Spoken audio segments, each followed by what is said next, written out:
So it was amazing. Yeah, Sounds like a lot of fun. yeah, that was the best, especially the best audio. Music I knew would be fantastic. I was just worried that the audio wouldn't do it justice, and Right. damn, the whole house was trembling. So yeah,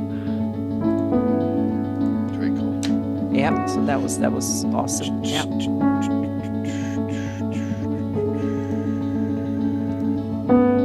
See here. Mike and Alan, but we're good. Yeah, without Alan and Mike, it would not be much of a show. Well, you know I got stuff my about this, expedition but stuff. That's it. Yeah. oh, But good, Alan's, because yeah. I don't have much on this. Yeah, I'm here to learn more than anything. There's Yeah. nothing wrong with that. No, I need to. So it's We'll see how many people were surprised about, you know.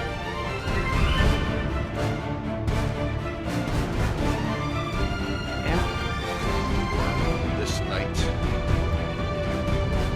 I advertised as much as I could Oh yeah, you were everywhere, so that's good. in the middle of all the working. LJ, what's up? Logging to Twitch. Sending you a Discord message. If it's due to the holidays, no problem. Okay?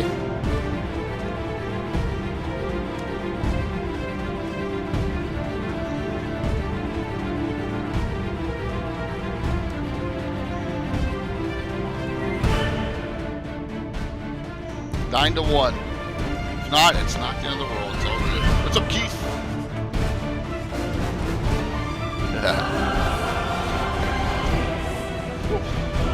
Let's see. Get fun Tuesday night.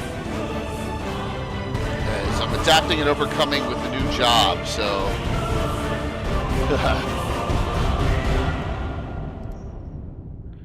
All right, well that's awesome. You want to let's reach out to Cord because we'd have 3 of the 4 from last time. But Heather Hex is going to join us because Little Bird can't make it. So for that.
Yep. Awesome. Hello, Mike. Howdy. And here comes Alan. Mike, Yep. Crossing the void. I love that Orange Hobbit Beyond the cave. wall of Looks so worlds, cool. Those along the arc of rounded time, bookcase looks just dwell like those the not of our place a or Hobbit age. hole. Yep. It is too easy to say that there is dark and there is light. trying to get out the It is shout too outs easy here to to everyone say that because there this are is a two Tuesday sides night. to They're every like, coin. what? You're on? The You know what's reality gonna is happen. Far worse. You're For on? law Why? It's flirts with Tuesday. tyranny. Chaos invites freedom. Evil. Mike, when's consumes your Wednesday all night it game knows. start? Does it start tomorrow? Good. As far as I know. suffering. Oh, good. I mean, And this those works in for the you. middle, they are Yep. worse, for they know nothing. So hopefully we can have Tuesdays from now Codex on then. Infernum. and the Codex I don't know if Exalted. it's going to work Two all the source time books that bring for in me. depth No, but we knowledge can have it about as beings of all the dispositions, regular day, from so the to speak, farthest instead of reaches the Wednesdays. heavens Yeah, to but the I darkest travel. depths I'm of going to be wretched. traveling out on Tuesdays for Both of these yeah. titles Uh-oh, so we Yeah. don't have a regular Full day color going I forward? can't. Yeah. Well. But we'll see. Yeah. A I'm not multitude of sure. information You know. We have to talk providing about it, lore, yep. Yeah. It's just background, tough. It's names, right now. Oh, yeah. mechanics, For me. stats, Yep. and much Got them more. all. These incredible tomes Hello, hello. are filled with Hello. demons and angels. Alan. And Thank you so Alright, much for guys. coming on, Unleashing saving the us, powers bacon of on good. this day. Yep. Yeah. Law, Especially chaos my on bacon. your Yeah, table. Mike, I know he Codices can handle Infernum this, and and Jay Exaltum, too, but bringing not me. creatures hallowed and No worries. profane into your Happy adventures. to help. Pledge and share today. How are you guys' holidays going? Hey. Not bad. I saw a High-Loom concert down in LA Join the yesterday, so I got fray. my bones rattled. That was. Oh.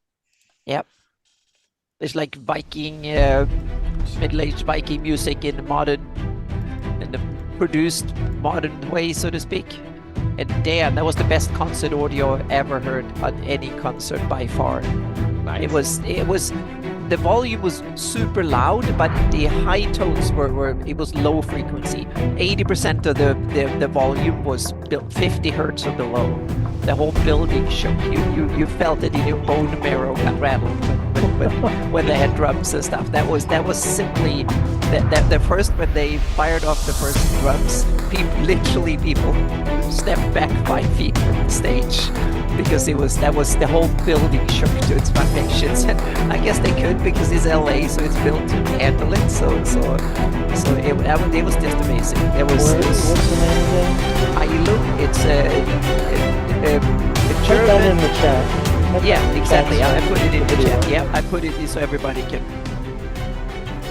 Yeah, it's. Hang on a second. I only have one monitor at the moment on the laptop, so Yeah. I will not be in the Twitch feed at Okay. all. Okay, yeah, we Whoops, we wrong button. wanted it That for I you. keep Yeah. up on it anyway. Yep.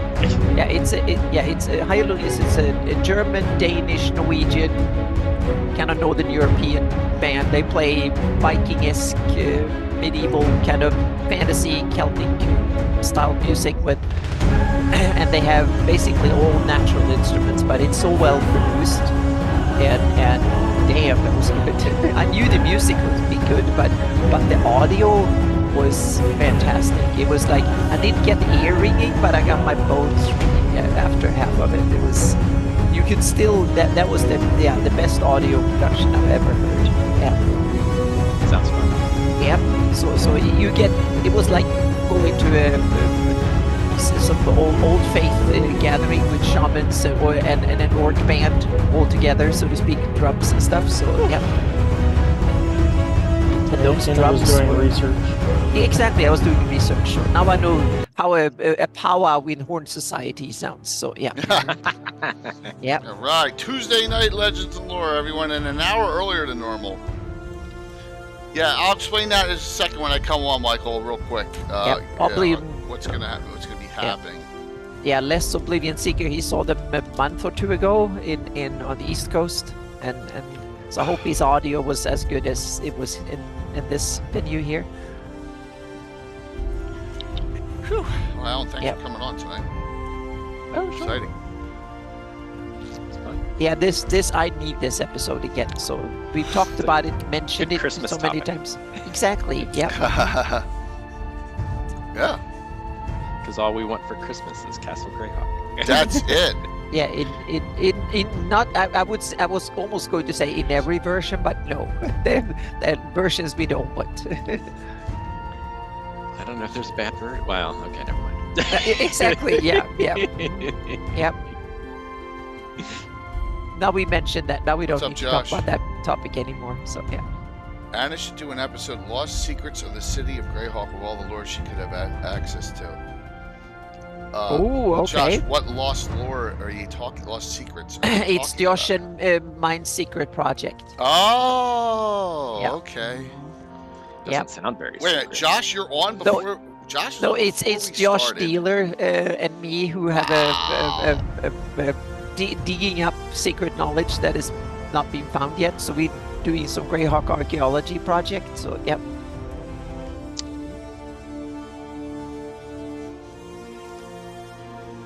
Like I said, we're an hour early and on the wrong day, so I know Mhm. probably won't have as many people on for the first hour, but that's okay.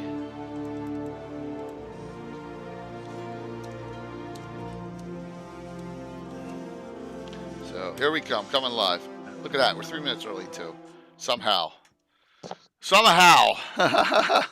All right. I am here.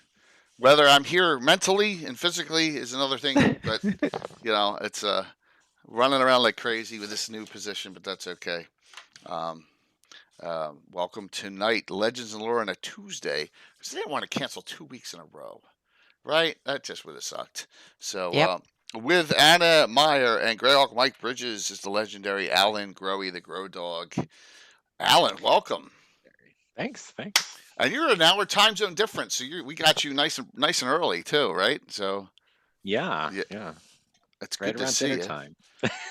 Great to see you tonight, and this is a topic that can go all over the place because there's so much all over the place. But before that, real quick shout out. Thursday night, I'm going to do we had 2 streams that Atlanta played in one Saturday. I was called the Deadly Drown. It was kind of misleading title, and they saved the day. What's It going was a on? good adventure. Thank you, Anna. But what's going on at this time? Because there's spirits going into the portal all over the place. What's going on in other places than Flannis? 2-week adventure. The Norwell Headhunters Initiates group is going to do. It's called. I'm just calling it Festival of the Blood Moon. So what is going on? I pulled this right from. There's a little one-line rumor from the ashes about a naked, tattooed albino who has roll tats all over him up near TriCaster. This is going to tie right into that. So that's what we're going to do on Thursday. All right, just want to let you know some fun stuff coming because I won't be on tomorrow night. So look, I got all your stuff set, Alan, which is good. So we're going to talk about a lot of. Where do you begin? Like, how do you know what to even use, Alan, or Castle Greyhawk? Why don't you give me some background going back to like, you're the expert here. Like, when did it's just like there's so much, and I was kind of counting versions of Castle Greyhawk on my fingers. right. And I kind of got to like 2 hands, and I'm like, wow, There were that's more not than I enough? thought there were. Yeah. You need a foot, a toes as well, or something. Yeah, you know, if you start putting in, kind of fan versions and stuff, you Yeah. definitely need toes as Mhm. well. Yeah. So, so we have let's see, Castle Greyhawk as I think of it, and I think probably most of us broadly think of it. Kind of, you have the original castle, right? Mm-hmm. So you've got Gary's original version that Rob Kuntz and many other folks, Ernie Gygax, et cetera, played in. Okay. And that was the one that was there for the original playtest for D&D. And then we've got the version after Rob became co-DM and started God, adding and merging the levels of Goodman his Games. castle. So that's El kind of Goodman an iteration of it, or a fork of the original castle, or how should we Yeah, put it? I James, think great of it to as see the you. expanded castle. Okay, yeah. Um, But we are still prior But to it's any still published original. Greyhawk stuff. So Oh yeah. yeah, well Mhm. before that. So we're talking Yeah. like 1974 Great to see you, Goodman Games. into 5 for Yeah. these versions. I Mhm. think maybe some was at the end of Giveaways. 73. I don't remember. 73. Wow. Maybe. Maybe that early for Castle. We're talking for all Goodman Games people. Thank you for coming in. We're talking Goodman. We're talking Greyhawk, Castle Greyhawk, Greyhawk Ruins, all of it. Yeah, because as Alan said, there's so many versions, and Alan's the expert on this. So sit tight. We got two. And expert. And expert is better than Anna, Mike, and me combined. Mm-hmm. Yeah. We can dip in here and there, great maybe, to but see you that's all. about it. Yeah. Mm-hmm. So let's see. So those, I think of those two as sort of the original castle. Yeah. You know, you've got the pure original castle, and then you've got the expanded castle with Rob's stuff added into it. And then but Gary and Rob both created new levels for the expanded castle, in addition to shuffling Rob's levels from the El Raja K castle into the Castle Greyhawk. And that's where we get up to the, 75 or whatever number of levels and sub levels and stuff that were in the castle in its finalish form. Yeah. Yep. El Raja Key. Okay. So that's our sort of original versions of the castle. And then we don't really have a lot of knowledge about the rest of the castle in between all of that and WG7, which is technically the first version of Castle Greyhawk that gets published, which is the the glorious joke module. I didn't even bring mine out. I didn't even bring mine out. No. Yeah. After yeah. Now I need to ask the question that I forgot to ask him. But were there development? Did Gary and others continue to develop and play for their own home game, the original castle, after? After I think Gary's version of the castle was kind of shelved after he and Rob combined things. So then it was sort of the expanded version was the version. Okay. And then that continued play probably up through, I don't know, probably in two phases. It probably continued play up through about the 76, 77 timeframe when they began working on all the tournament modules, the Giant series, stuff like that. And then Rob continued running it in that timeframe as the primary DM, and he did a lot of development, taking the campaign out of the main castle areas into the outdoors. And that's when he created the different add-on areas that connected to the castle, like the sewers, the Temple of the Latter-day Old Ones, and stuff like that. So the play continued for a while, but as Gary got too busy to DM because he was running the company, and or writing modules and or writing rule books, his campaign shifted out of the Greyhawk Castle environs to the Temple of Elemental Evil. And that's where it kind of because it hadn't been printed. It was like, we got Hamlet in 78. Hey, this is coming out. And it didn't come out to 85. Well, yeah. Okay. So his whole campaign became the playtesting ground for future products in a way. Yeah, exactly. Yeah. So he was running that stuff at points through it. And then Rob was running Greyhawk. He continued running some Calibran stuff as well. He was doing his development for Greyhawk. So there was still development going on for Greyhawk throughout all this time. So this is when the various modules by Gary and Rob started getting published after the G series modules, in the early 80s.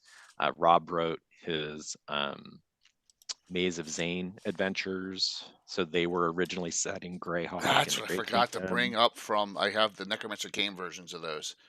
Well, I've got the other ones handy. Oh, cool. Okay. But so he was writing those, and that stuff was getting run as RPGA tournaments at game conventions for playtesting. I got it up showing at least. So Jim Ward was at EastCon in South Jersey in 1983, and he was DMing the Maze of Zane, which was Cherry Hill. No, that wasn't the one in Cherry Hill. It was in maybe Glassboro, I think. Oh, at the near the college. All right. Yeah, I didn't go that one. Yeah. And they ran that as the AD&D Open at the convention there. So that was a Greyhawk adventure. It was the AD&D tournament for that whole convention. I don't know, there were like 180 people playing it or something like that. I wish I was at that. And so the Greyhawk development was still going on this whole time, before we get to see, Castle Greyhawk in its emasculated form first. So, Yeah, so let's see. So that gets us to WG7. And then a few years later in the late 80s, early 90s, we get Greyhawk Ruins. It's Right. like 90, 91, right? 2E. Yeah, but right between that 1E, 2E 90. era. Yeah. Yeah. So we got that. 90. Yeah, 90. That is someone who decides I'm going to make the biggest adventure I can of all time with very little plot lines, right? I mean, it's like you go in, you go out, right? It's expedition in and out. That's basically what you're doing in that one. Yeah. Yeah. Yeah. And then by that time, obviously Gary was out of the company. So so he had also started work with Rob and some other folks from TSR on trying to publish Castle Greyhawk under the new Infinities label. And they were calling it the City and Castle or Dungeons of Dunfalcon. And that's where Dunfalcon started coming into the mix as sort of this alternate version of Greyhawk, but that never got published. And my hunch is that anything that existed for that stuff probably got incorporated into Yigsburg for the city. Nice. By the way, if you is do my- win is my tonight, the guess. drawing, you get your choice of 2 of these. Thanks, Patrick.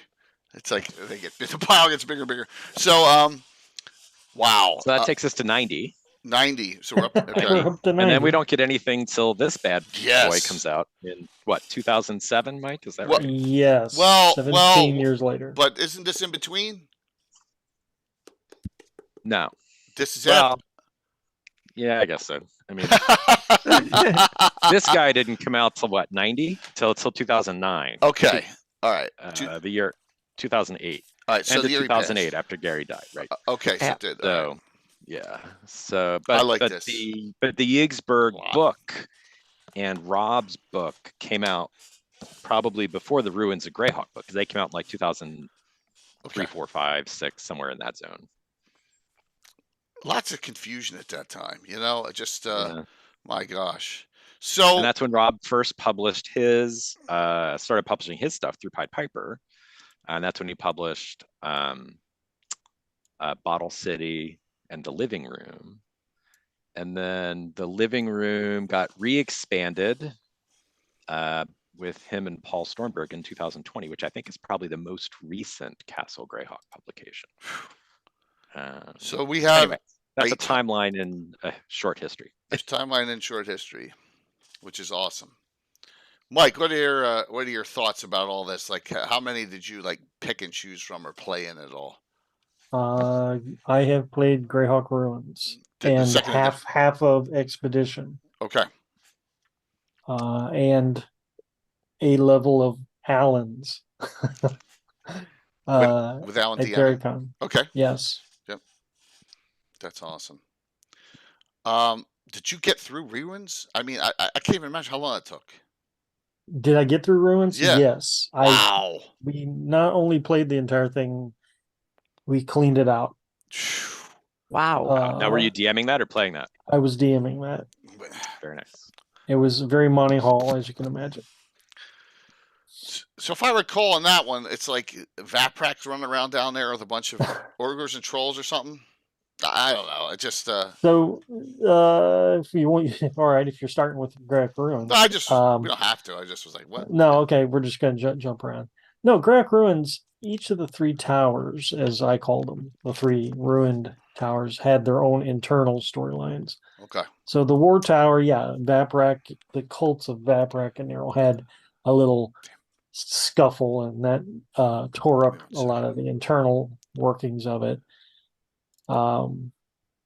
And like the Power Tower had a lot to do with the Ring of 5, I think, which was one of the lamentable parts of the module. And then the Zygig Tower was, you were kind of just plumbing the depths of Zygig's personal projects all the way down to the God Trap. Blake Mobley and Timothy B. Brown. I don't know if I know either of those. Alan, do you know either of them? I don't know them personally, no. Tim Brown worked at TSR. I assume Blake Mobley probably did too. Tim had been active a little bit through some of the old AOL Greyhawk forums way back in the day.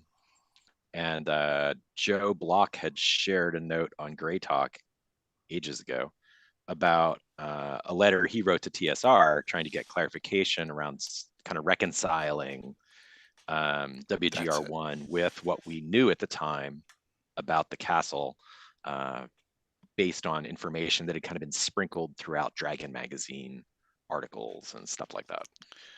Sophie Prime just in chat. I'm running the ruins right now. Vaprak versus Nerol. There you go. And the Tower of War has lasted 2 to 3 years. Wow. Very cool. Very cool. See, you can turn this, if you do that way, you can turn this into a whole faction campaign, right?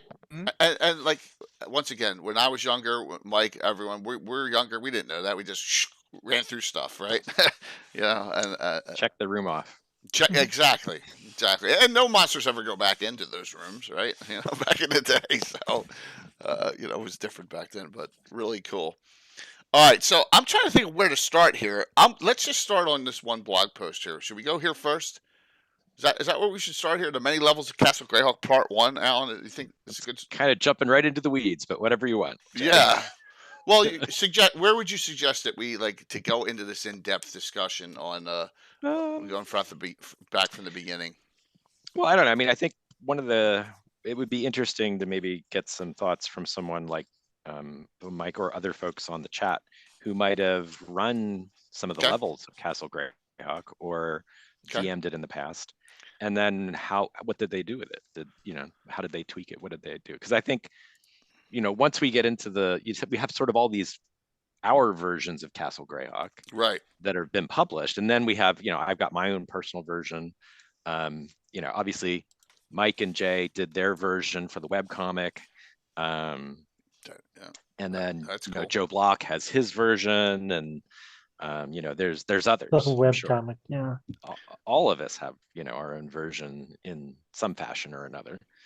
So I don't know, that might be interesting too. So all right, for me, I stayed away from it because going through all these years, I could not figure out what to do because all the stuff came out right here and there. I was trying to figure out, my campaign. We're running in Greyhawk City. I had never had groups go in ever.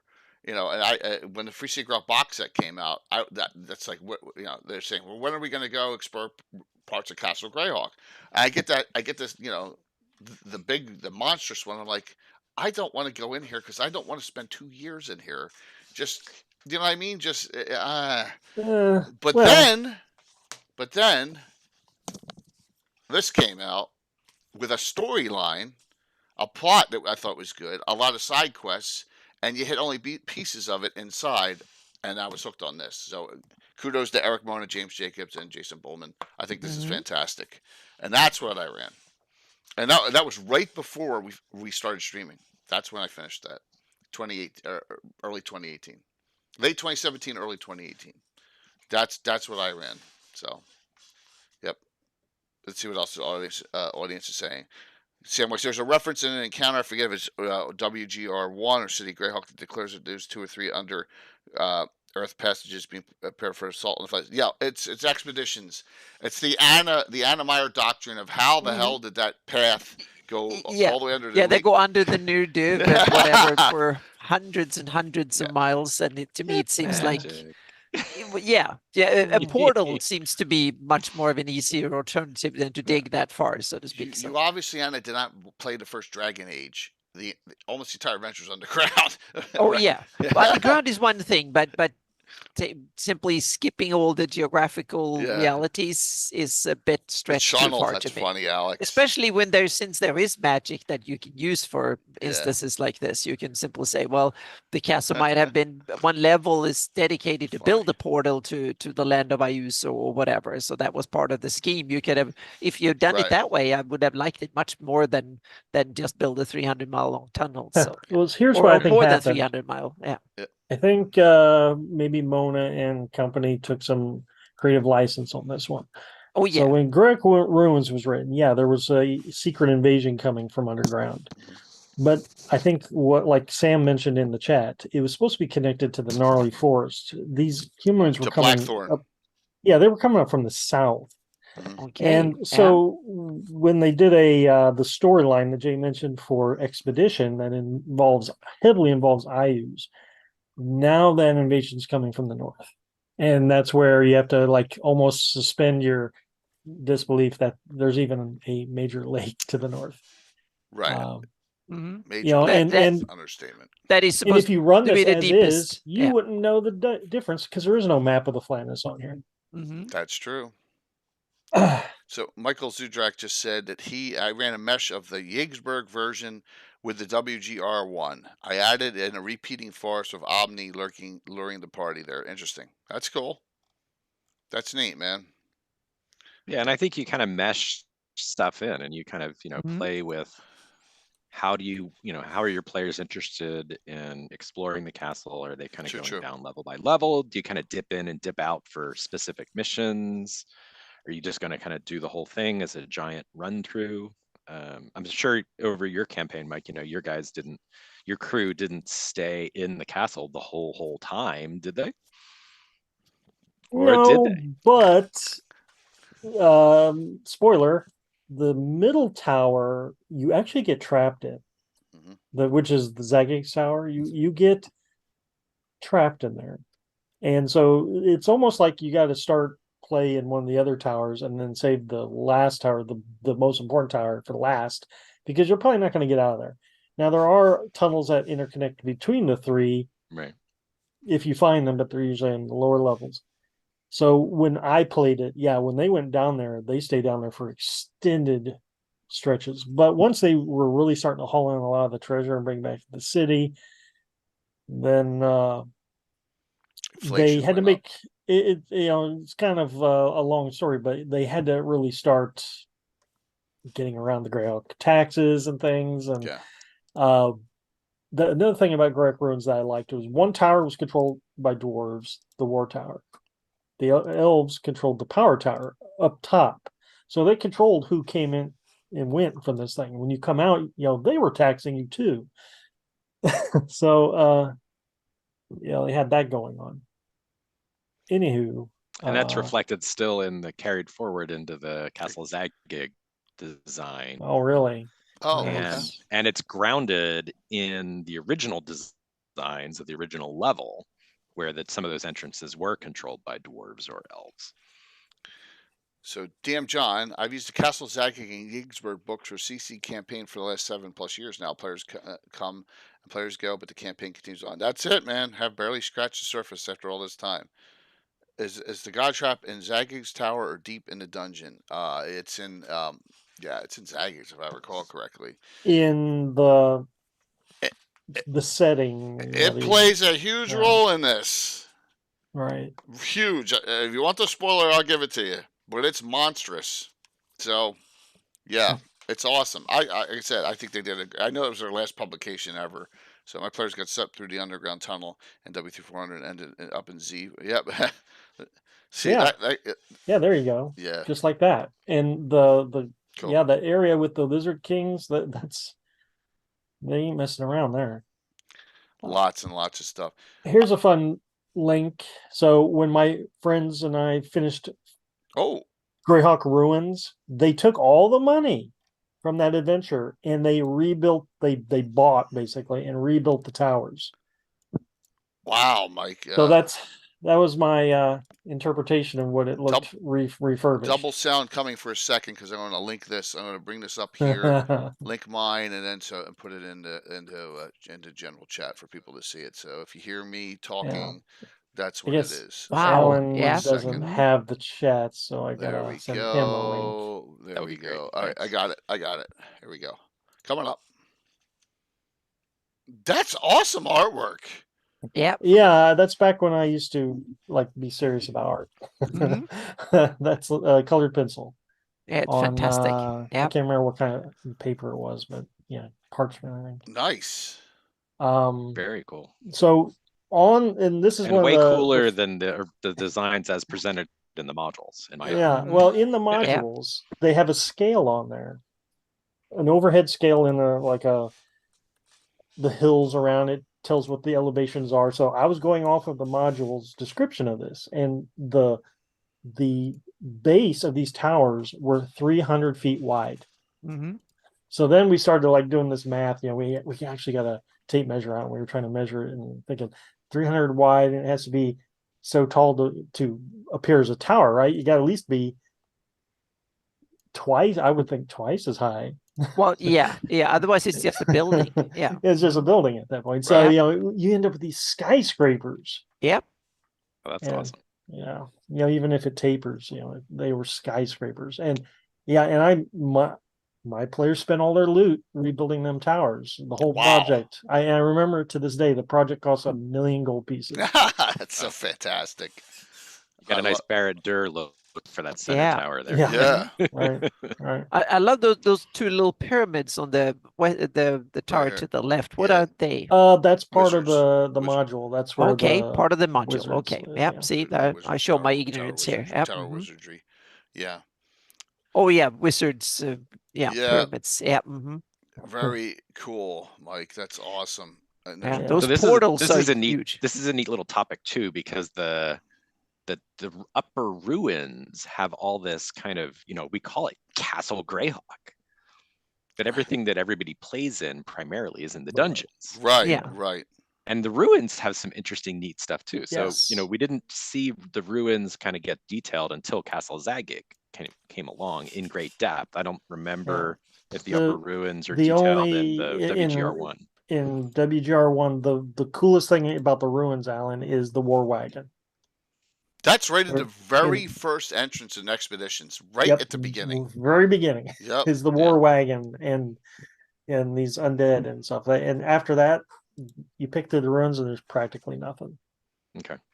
Interesting. So Gary had built ruins for the castle. And it had started out, I think, as being nothing really there, if I remember right. And then he did a reverse dungeon where maybe for the expanded castle, the lower level stuff was on the first level of the ruins. Then as you climbed, it got harder as you went up, similar to cool. going down, but in reverse. And that was kind of the model behind what came into the Castle Zagig ruin set for that whole precinct ruins and everything. But the castle originally was inspired by an Elastolan model as the ruined structure for Castle Greyhawk. Huh. And I think that's one of the couple of pics I had sent to you, Jay. All right. So which? I There are got a couple them of the Facebook links. Yeah. Which pick are we talking about here? I got a lot of them. I downloaded a let me bunch look. of them. The siege one. Yeah, Siege of Bodenberg pics. Yeah. Okay. So those are pictures. Here we go. I got it.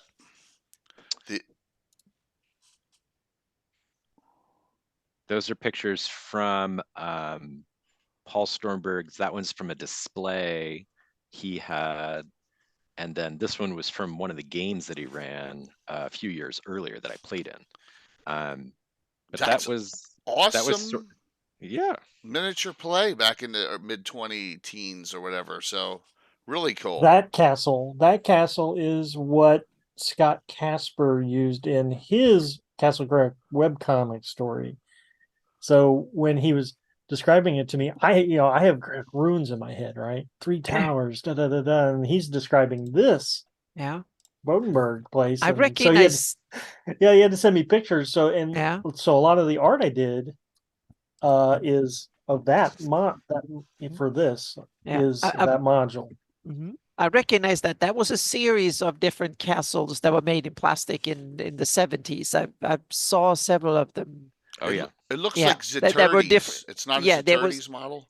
I know. Yeah, there was a whole bunch of from different. Europe. I've seen several. Yeah, I've seen Okay. several, like half a dozen This one different doesn't have the models tower and stuff running that you all can over. buy them in. Yeah, Yeah. dozens and dozens of different Mhm. ones of those I've Yep. seen over the years. Yeah, and they had like functioning drawbridges and various stuff. So yeah, I never had one, but I've seen lots of them back when I was a kid, and a lot of people brought their old ones forth for D&D games in the 80s, and they were Yeah. still from attics and stuff. So they were popular in the 70s and early 80s, and maybe I don't know how old they were, but they were around in the 70s when I was like around 10 or so. Yeah, Yeah. BB. I think they It were in looked the like the 60s moat for sure. house.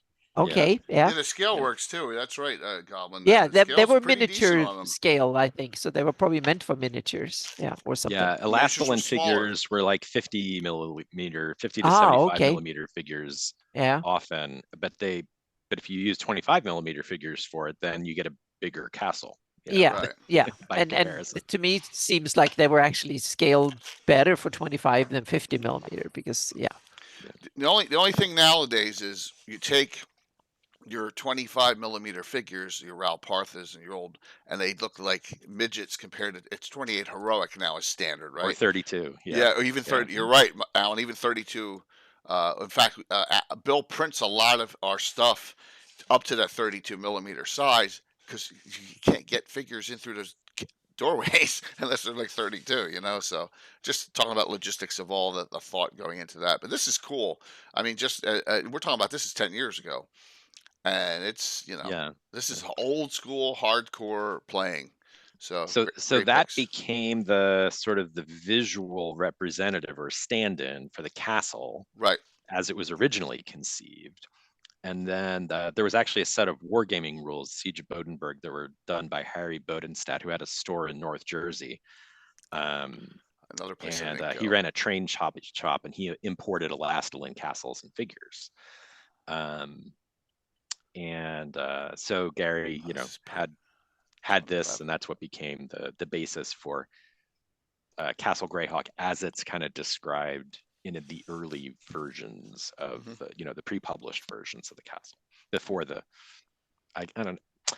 I never know the difference between where the three towers idea came in. If that came in only with WGR1, or if there was some basis of that I'm thinking it in the is original castle WGR1. too. Yeah, I don't know. I never remember. I really think it's WGR1. I really do, because everyone's surprised on that three tower look. Because remember WGR was it whatever WG7 is one as well, right? Even though it's terrible, it's one. Yeah. You know, the artwork for WGR1 that based off the picture I drew Show of for the 10 finished seconds. towers, I think the middle tower is probably your Castle Greyhawk, as you would know it in any other form. And then the writers for WGR1 just tacked on two other towers and attached them with Yeah, I will bridges. wonder when did that three tower thing started to Yeah, appear? Well, Because I early mean, on there was not. It was you just don't talk need about the 'em. castle, and all of a sudden it's three towers. When did that Okay. three tower concept Maybe it came was a to be? design choice. Like they didn't want. Yeah. Probably. Let's There look was at this. supposed to be Yeah. like 26 levels, and Yeah. instead of having 26 deep, they split it up Mm-hmm. on three Yeah. mega dungeons over 26 levels. This Yeah. is painful, but the map shows something here.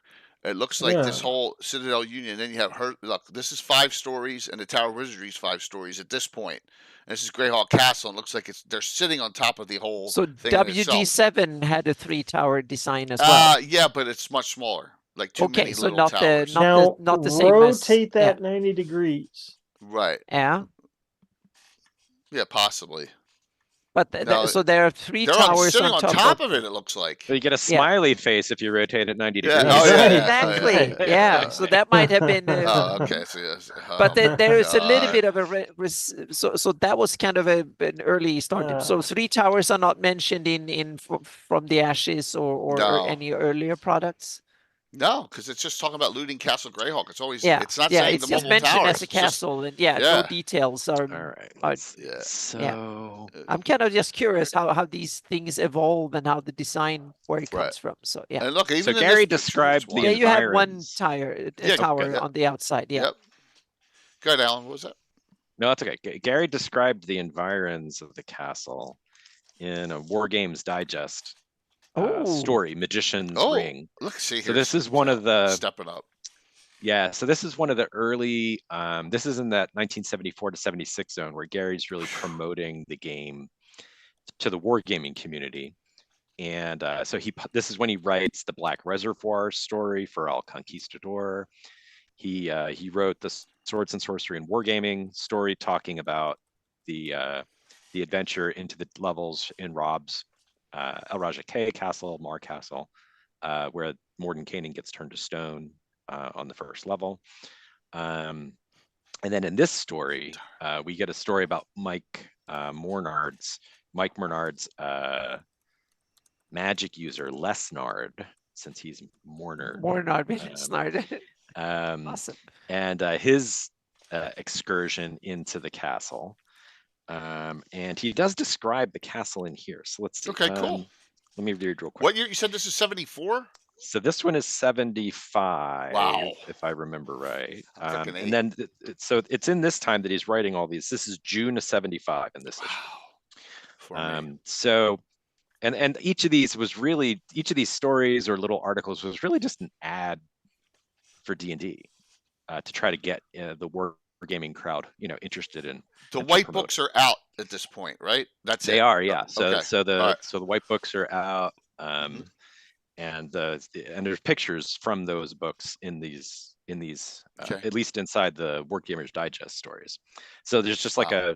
a paragraph that kind of talks about the castle. So I'll read it real quick. Sure, please. So those who have explored the countryside between the bustling city of Greyhawk and the castle ruins of the same name, which lie on the hill not a league to the east of the city, So not Oh. north. will not testify northwest. to the fact that there are a number of strange tunnels and wells about. Wise folks avoid them, for they know that these are but entrances to the fiendish maze of dungeons, pits, labyrinths, crypts, catacombs, and caverns, which honeycomb the hill and the rock far beneath it. There are those, however, who eagerly seek these ways, for it is likewise well known that incalculable treasure also rests within these twisting mazes.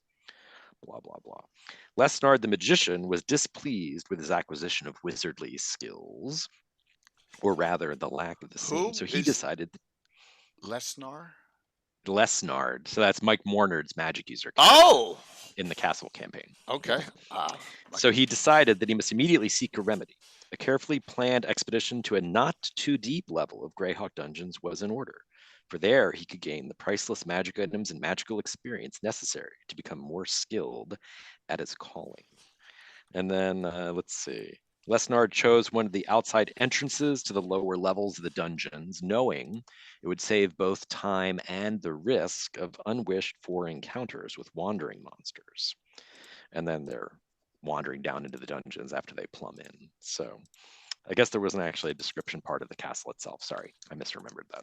But No, but we have a location which is super Yeah, the wrong interesting. direction. It's east. Exactly. of We the have city. east of the city, which I think ties more into story. So I'm writing that down because I will probably use that. So if I were in the if I was older than 8 or whatever, I'm showing my age now, and I picked it up and read that, I'd be instantly, I want to play this, just by Yeah. the way it entices you in. That's And then he yeah. goes on and he recounts the whole adventure of Lesnard's, expedition into the castle. And, he has some henchmen, and one of the henchmen tries to steal a magic item they discover and stuff like that.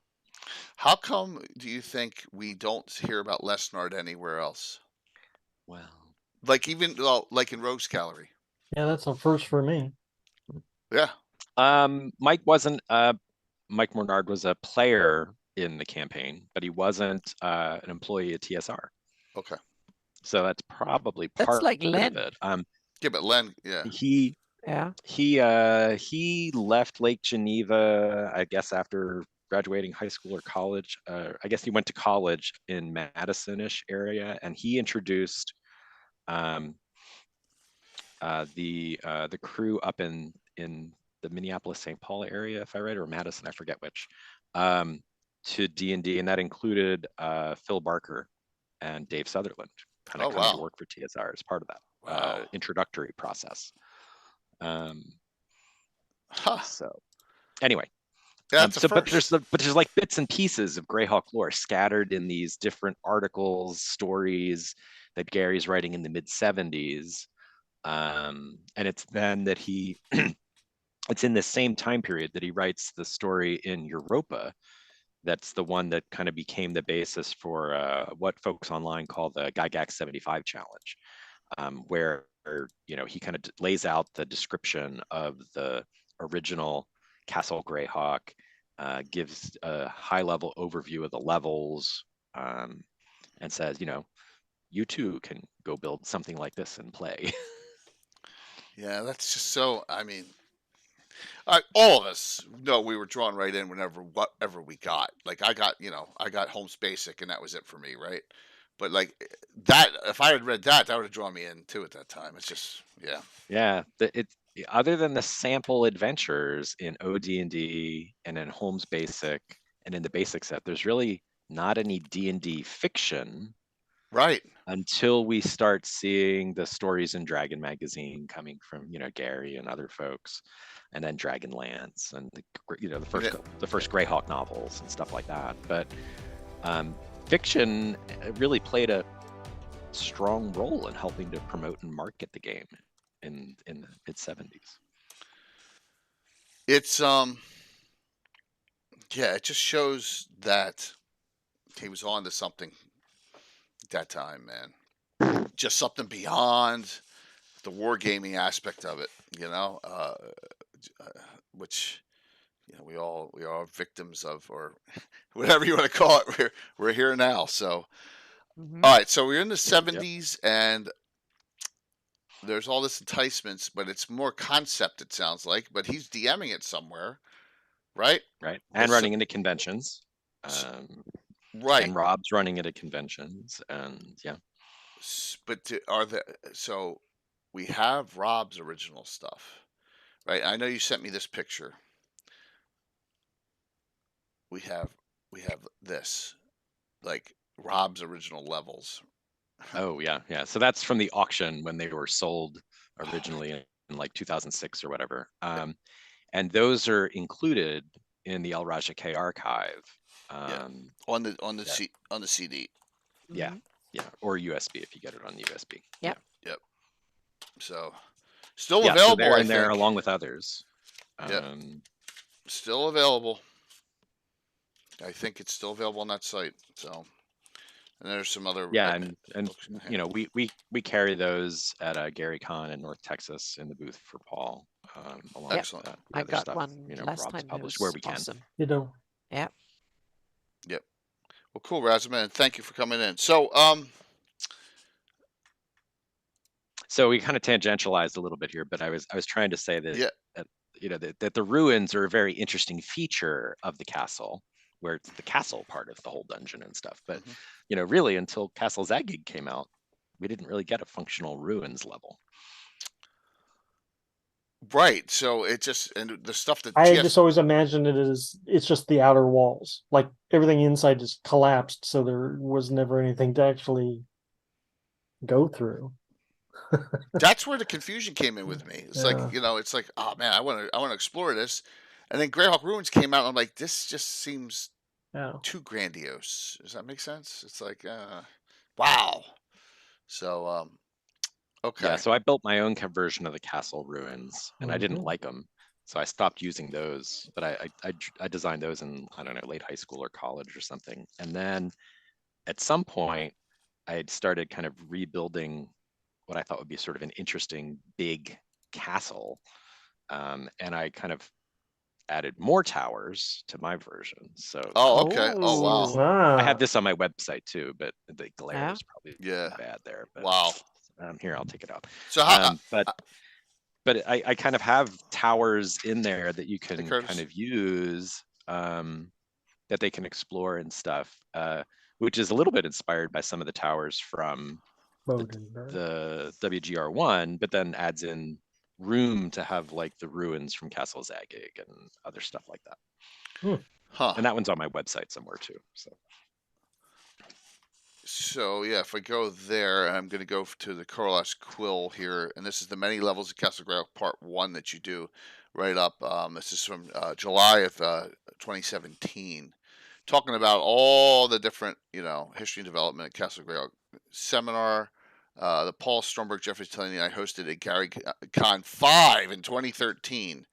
Yeah. So and if I go to this, look at this, it still comes up. So it was it was a fun seminar, and on the web page that links to that document, Nick Miser, who was visiting kind of these earlier Gary cons, there were a couple like gaming historians who were going through grad school and stuff, doing work on gaming history and stuff. And Nick attended the seminar and recorded it on his phone or on a recorder or something. So he eventually sent me the MP3 for the actual seminar recording. So I had put these slides together to use for the seminar, and they had actually worked with, you know, Luke and the crew to get us a slide projector so we could use them and stuff. And then we ended up kind of just talking the whole time, and we didn't use the slides at all, which is kind of a It bummer. always works that way at those But that's cons, okay. Alan. You know. Yeah. But Jim Ward was in the audience at the seminar, and he asked some Wow. questions and made some commentary and discussion about his adventures in the castle. Hey, Stronghold. So the MP3 is worth, you know, kind of checking out if you're interested in some of that original Yeah. discussion at some point. But we kind of broke it down into 3 sections, and Paul talked about the early history of the castle, and then I talked about the original castle, and then I talked about sort of Rob's and Gary's combined castle, and then Jeff talked about Castle Zagging at that time. So Yeah, so it has charts here. Europa 75, Dragon which is another one of those zines. that is discussed what the levels are. Dragon Annual 2, Horsemen of the Apocalypse 2000, Up on a Soapbox number 5, 2002. So Omni's always around. It's amazing that he's everywhere. He's in Eyes of the Evil. He's in here. You know, it's crazy.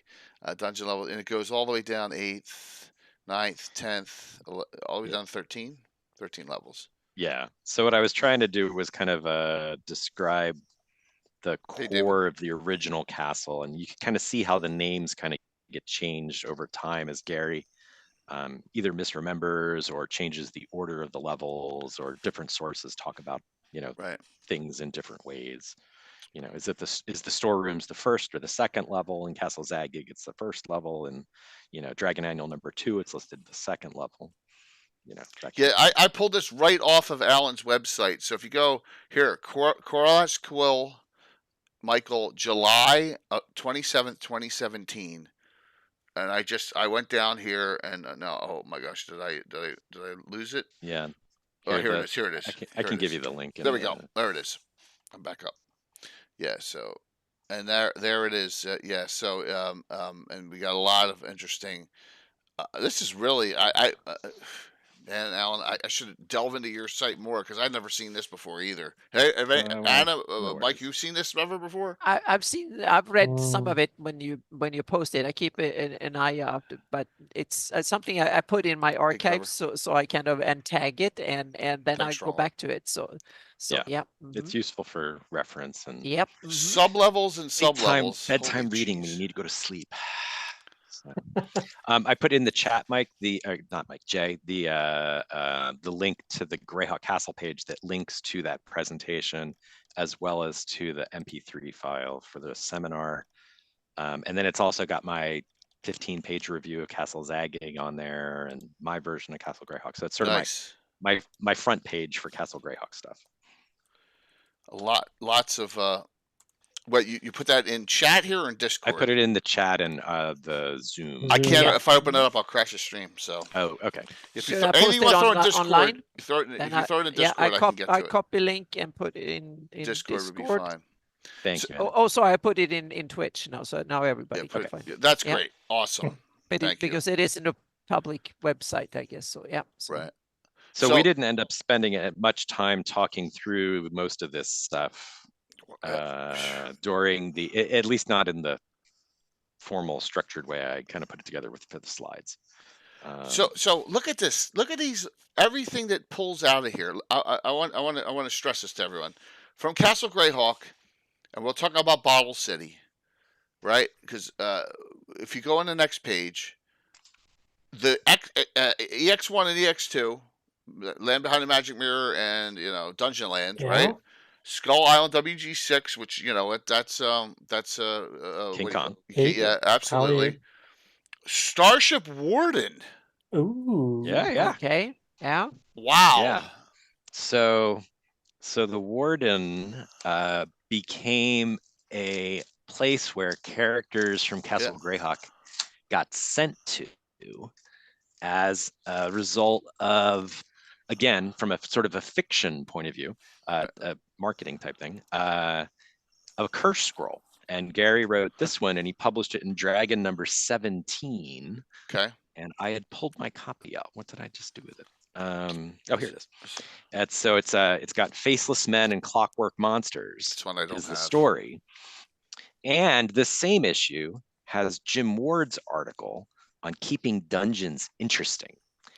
And he talks about some stuff from Castle Greyhawk in that. It's a short little piece. Wait, here's Dungeon 17, 75, 76. 76? It is August of 78. Oh, it's 78. Okay. So it's sort of at the Right when I obviously just started- D&D is already pretty well established since the dragon is there and stuff. So that's the I got to get that one. start of the article, and it's in the Dragon Archive, of course. Yep. And but then in addition to that piece in the issue, Jim has a neat article on variant wizards, and then he's got a separate piece. There's a great article on Tesseracts. Oh, and that's and in Best of Dragon Volume 2, 1 or 2 as well. If I remember. Yeah. What yeah. issue of Dragon is that? 17. Is This one's 17, 17. Yeah. Yeah. And Thank then you. Jim's got a piece on boredom in the average D&D dungeon. And he talks a little bit about Castle Greyhawk and his Okay. adventures in there in the article too. So we're So, in 1978, and they're already talking about boredom in dungeons. Yeah, yeah. Oh man.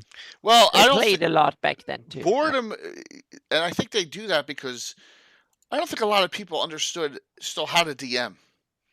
Right. And you can be bored if your DM doesn't know what he's doing. Well, and there was also hardly any other type Yeah. of play than Dungeons. That was yeah, that true. was the That's why play it's back Dungeons then. and Dragons. Yeah, absolutely. Yeah, Yep, absolutely. Wilderness play wasn't much thought of yet and stuff. So it was dungeon play primarily, I guess. Is it still possible to buy a copy of Yes. the Bottle City? Yes. We Yes. have stock of Bottle City. You can go to the Black Blade Facebook page Blade? and place orders for that there. We also have Rob's Cairn of the Skeleton King and Tower of Blood adventures. Yeah, I got to get Tower of Blood off you still. I have Cairn of the Skeleton King here in this pile. Yep. Yep. I got to get that one off you still. And then Paul Stormberg published through his various small companies. He published the Expanded Living Room. He published the El Rajake Archive. I thought I pulled the living room out as well. Where did that go? I don't know.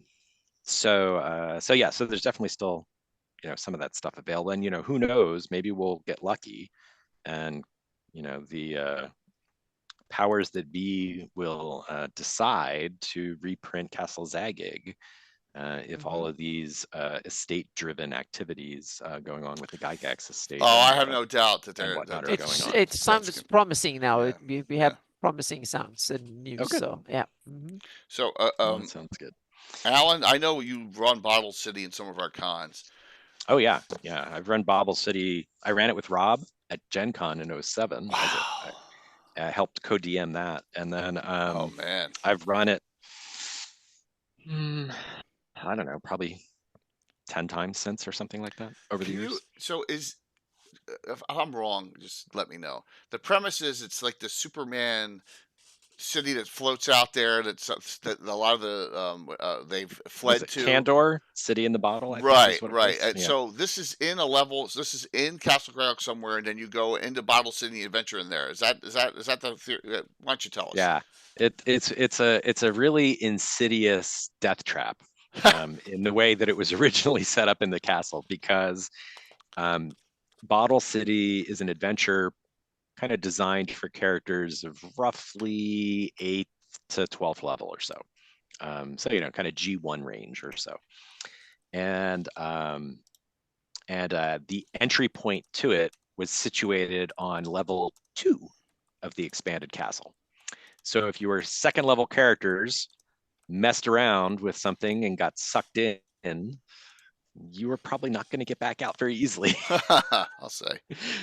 But it is a sort of a teleporter idea, as with many of these Should I get the sub map out? levels and extra planar levels and such in the original castles. So you would on the cover you can see the plinth, you know, and the characters would Right. encounter that on level 2 in Castle Greyhawk somewhere. And then if you touch it, then you get sucked into Bottle City, and then the plinth stops working for 24 hours. So you can't get back out that way, or send more people in to go help get them back. And then it's a big map. Yeah, I got it, but I think I got two of the same. I think I got two of the same halves, Alan. Have to figure that out. Then yeah, we have to get that. Oh, fixed worry for you. about it at GaryCon. No biggie.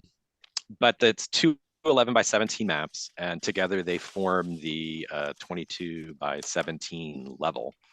And he's got a lot of interesting areas in there. There's another gods section, kind of like but different from the god trap in the deeper levels of the original castle. So in the Bottle City, if you find the right area and you kind of access it successfully, you can basically be challenged by the gods, and if you defeat them, or their avatars, as the case may be, if you defeat that challenge, you'll get some sort of boon, from a different boon for each of the 9 gods that you can meet in that area. And then it's also got a really big picture gallery area where you interact with magical pictures. Rob has this fascination with these artistic representations as kind of like demi-planes and such. So this is sort of the first version of that. But there's another one in the Maze of Zane. And he has some paintings that function in a similar way in Mar Castle as well. All right. So we've had Rob on 3 times, Alan, and you've been gracious enough to help co-host and all those when we've had Rob on. So, I mean, Rob seems to be like he thought in like 4 dimensions, right? I mean, with all the stuff he really some genius stuff going way back. Probably more like 2x4 plus 2 dimensions. Yeah, exactly. Okay, so just wonderful stuff. I'm hopeful that hopeful one day he's. I think Rob really helped carry the torch for Greyhawk in many ways. He became co-DM. Yeah. And then he was driving a lot of the development of the rest of the campaign setting outside of the castle itself. And then in the 80s, he was helping with the development when he came back to TSR and to work with Gary. He was helping with the development of what would have become Stoink and the city of Greyhawk and the castle levels, and all the Maze of Zane material was originally going to be published as Greyhawk modules as well, similar to WG5 and such. So Hager says it was all part of the master plan. Hager says a lot of stuff on Black Blade is sold out. So is restocks coming in or? All of the Rob Kuntz stuff we have is definitely available. The only thing that's sold out from Black Blade is our Tales of Peril Holmes collection, which we're working on trying to get rid of. You may have to do a manual order, Hager, with Alan, and that's what I had to do the one time. So maybe to get a couple of things. So the Black Blade website has not existed for years now. So the Facebook page is the way to go. You can message us on Facebook, and we'll interact with you and kind of work out what you're looking for, get you a shipping. Yeah, that's Noble Knight. Just stop. Yeah, don't go on Noble Knight. Oh, don't go on Noble Knight. Yeah, you go to the Facebook page for Black Blade Publishing. That's where you want to go. Yeah, we stopped selling things to Noble Knight for the most part because they were pumping it up so much. They were pumping it up. They were saying things were out of print when they weren't, and they were inflating the prices artificially. Like they're selling copies of Osric for $75. And Ostrix imprint, you can buy it from us for 26. You know, Yeah. that's Wow. silly. So, Well, that is. I'm glad I stumbled on this. My gosh, what a great what a great PowerPoint presentation. Holy jeez. so what I tried to do for tonight over the last couple of days was just kind of go in and do some updates. I haven't posted it to the website yet, but I tried to do a little bit more of a compilation and update to pull together more information about what we know that's been discovered about Greyhawk in the last 10 years, the castle, I should say. So one of the things that is new that's that I did send you the link for was the Museum of the Gods level. Okay. What? So this is one that gets actually mentioned as a one of the level options or sub-level options in the OD&D box set, the original publication, and it's described as a museum of another age. It could be Museum of Another Age, it could be Museum of the Gods. They might be the two different names for the same thing, or they might be two different things. We don't know. I mean, Rob knows, but we don't know. But that level, Paul, back in 2019, did an AMA on Reddit, and folks asked a bunch of questions about Castle Greyhawk and the Temple of Elemental Evil and all sorts of historical things about Greyhawk and the history of D&D in general and such. And then at the same time, the Gygax Games website was refreshed. And as part of the Gygax Games website, this image was shared for the first time. Wow. And this was, so that's the first time I had ever, I mean, we'd heard about this level here and there over time. And in fact, it gets mentioned by Ward in that Dragon 17 article. But this is one of those levels that's a new development. Wow. That we didn't know existed. Note the rule. You fit everything you can on one piece of graph paper. You use it all, and that's the rule for all the old school adventures. It's fit on the entire page. Crazy. And you're not wrong. Yeah. And that's partly why Rob started working with multiple sheets of paper for some of the big levels like Bottle City. And he started doing changing up the graph grid size. Which also Phil Barker did. So like Phil Barker drew his mega dungeon levels on 10 squares to the inch paper.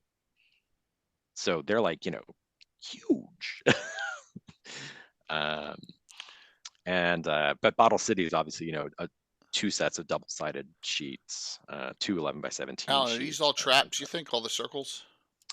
You know, I think on that level, we spent some time trying to dissect what the various things for this could mean. And I think there's different like exhibits. My hunch is that they're like force fields or something.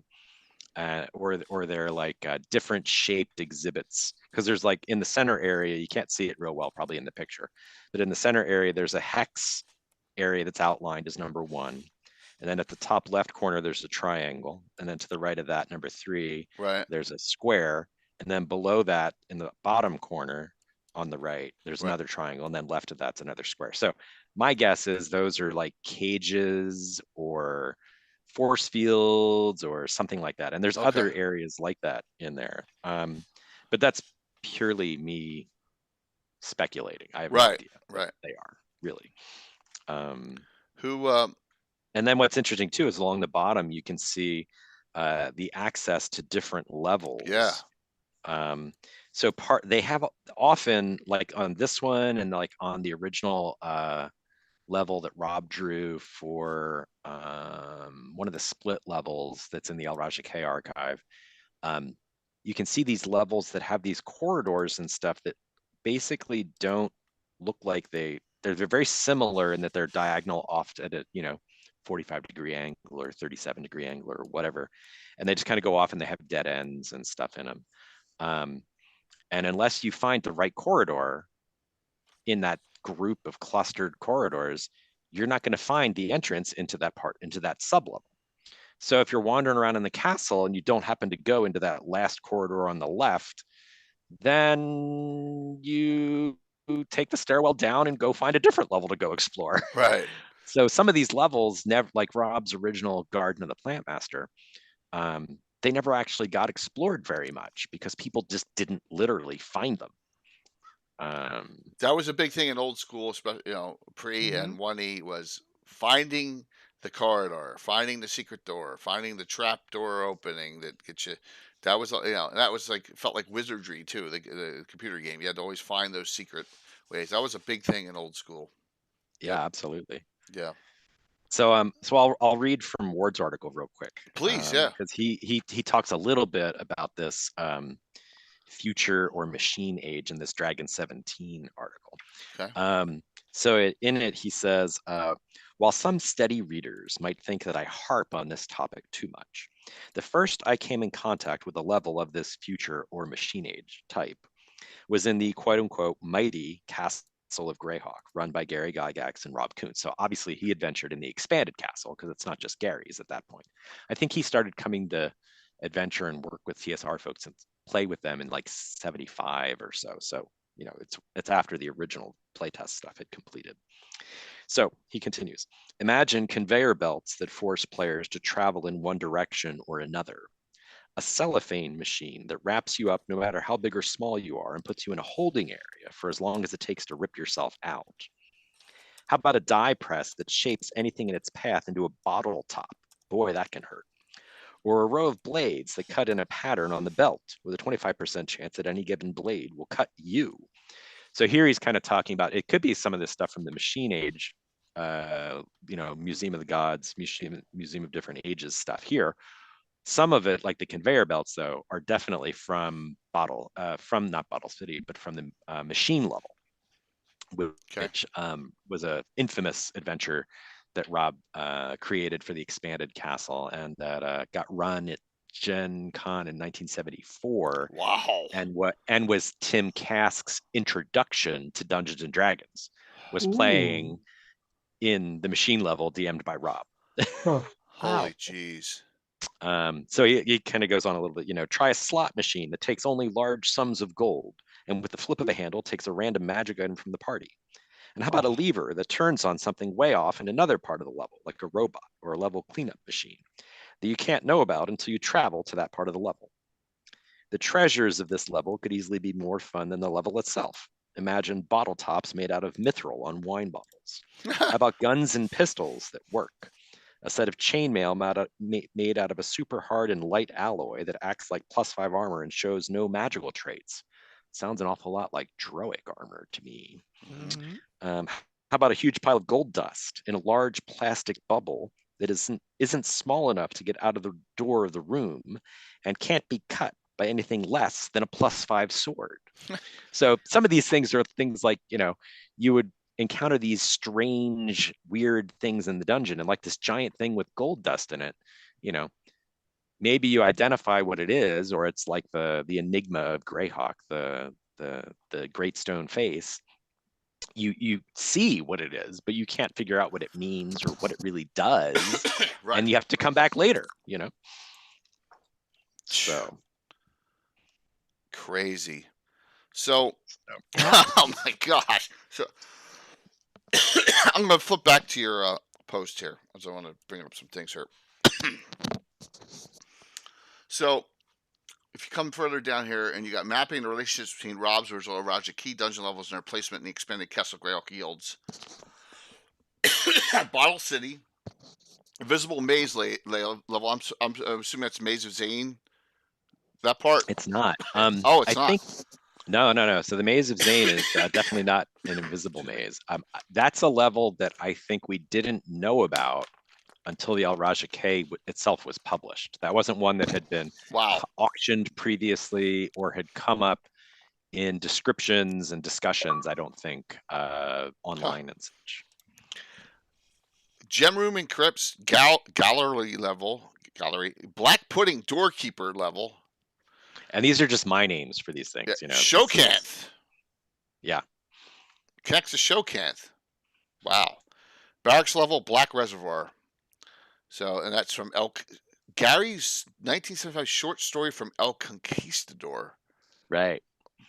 Yeah, so that's in the that was the first or second of these different stories that Gary wrote. Wow, and here, and look, Alan has it done on here. It looks like Bad Mike got it for you. Bad Mike in the 1990s sent An AOL. the story and typed it up and sent it to Greyhawk. That's awesome.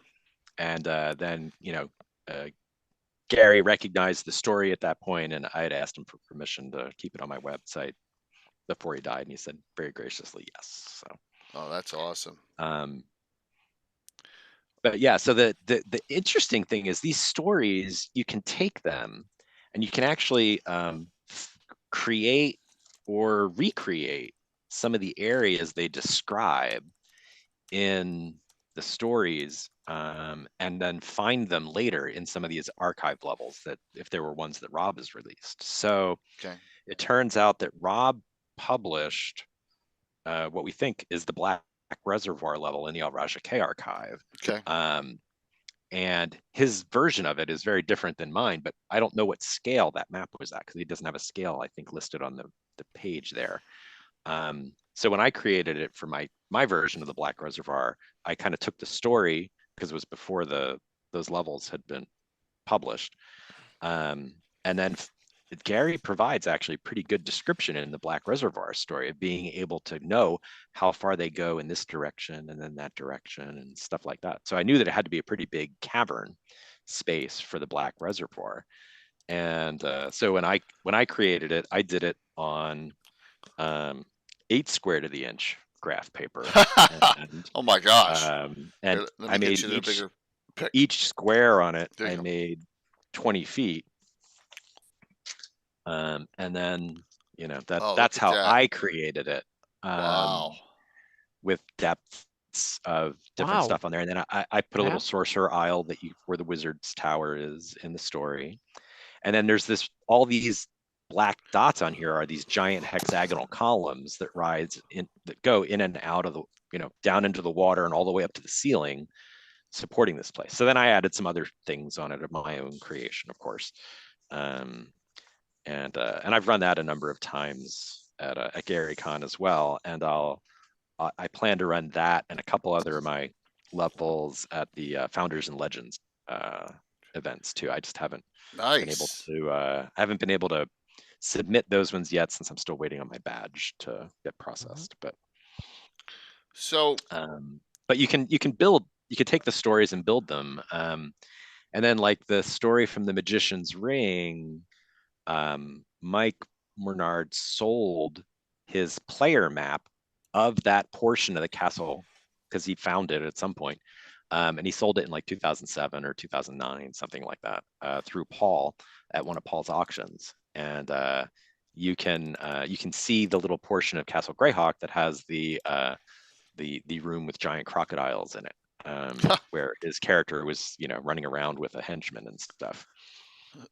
So I love this, Alan. The following extra planar levels were known to be in the original castle, at least access from it, and were never part of our They may have not been placed in the expanded castle known at this time. Asgard. I guess which is. I mean, holy. Yeah, you could go to Melnibone. Yeah, Oz. Dying Earth. Yep. The City of the Gods in Blackmoor. Yep. Nazi Germany. Starship Warden. Other levels are known to exist. Rob Kuntz's Greek level. Teeth of Barkash Nor. And 3 levels from Mordenkainen's Fantastic Adventure. Huh. Oh my gosh. Yeah. So again, some of these things we've learned more. So like we know that the Mordenkainen's Fantastic Adventure stuff was actually in and around Mar Castle and El Raja K. Right. So I you know, some of these things are suppositions from 2005 or 2013 that have since been proven wrong. But yeah, then you have this one here, which is a month later. More expansion here, and it looks like there's a discussion going on between Stephen Chenault and you, Gary and Stephen Chenault. Between Gary and Steve. Wow. Yeah. Okay. Talking about all the, and this is trying to put together Castle Zagig, I'm assuming. This is Yeah, from exactly. 2004? So Right. there was originally a plan to have like multiple sets of box sets for Castle Zagig that would cluster the levels in groups, and we only ever got the first one. Right. So Joe Block had preserved the original descriptions of those levels on his blog, and then this you can kind of see as Gary and Steve trying to figure out, okay, which of the sub levels are we going to bother to include? You know, are we going to move them around? You know, what's the relationships between them and stuff? The jumble. So It is, and it's intended to be. I mean, you know, yeah. you're supposed to get lost in there, figuratively and literally.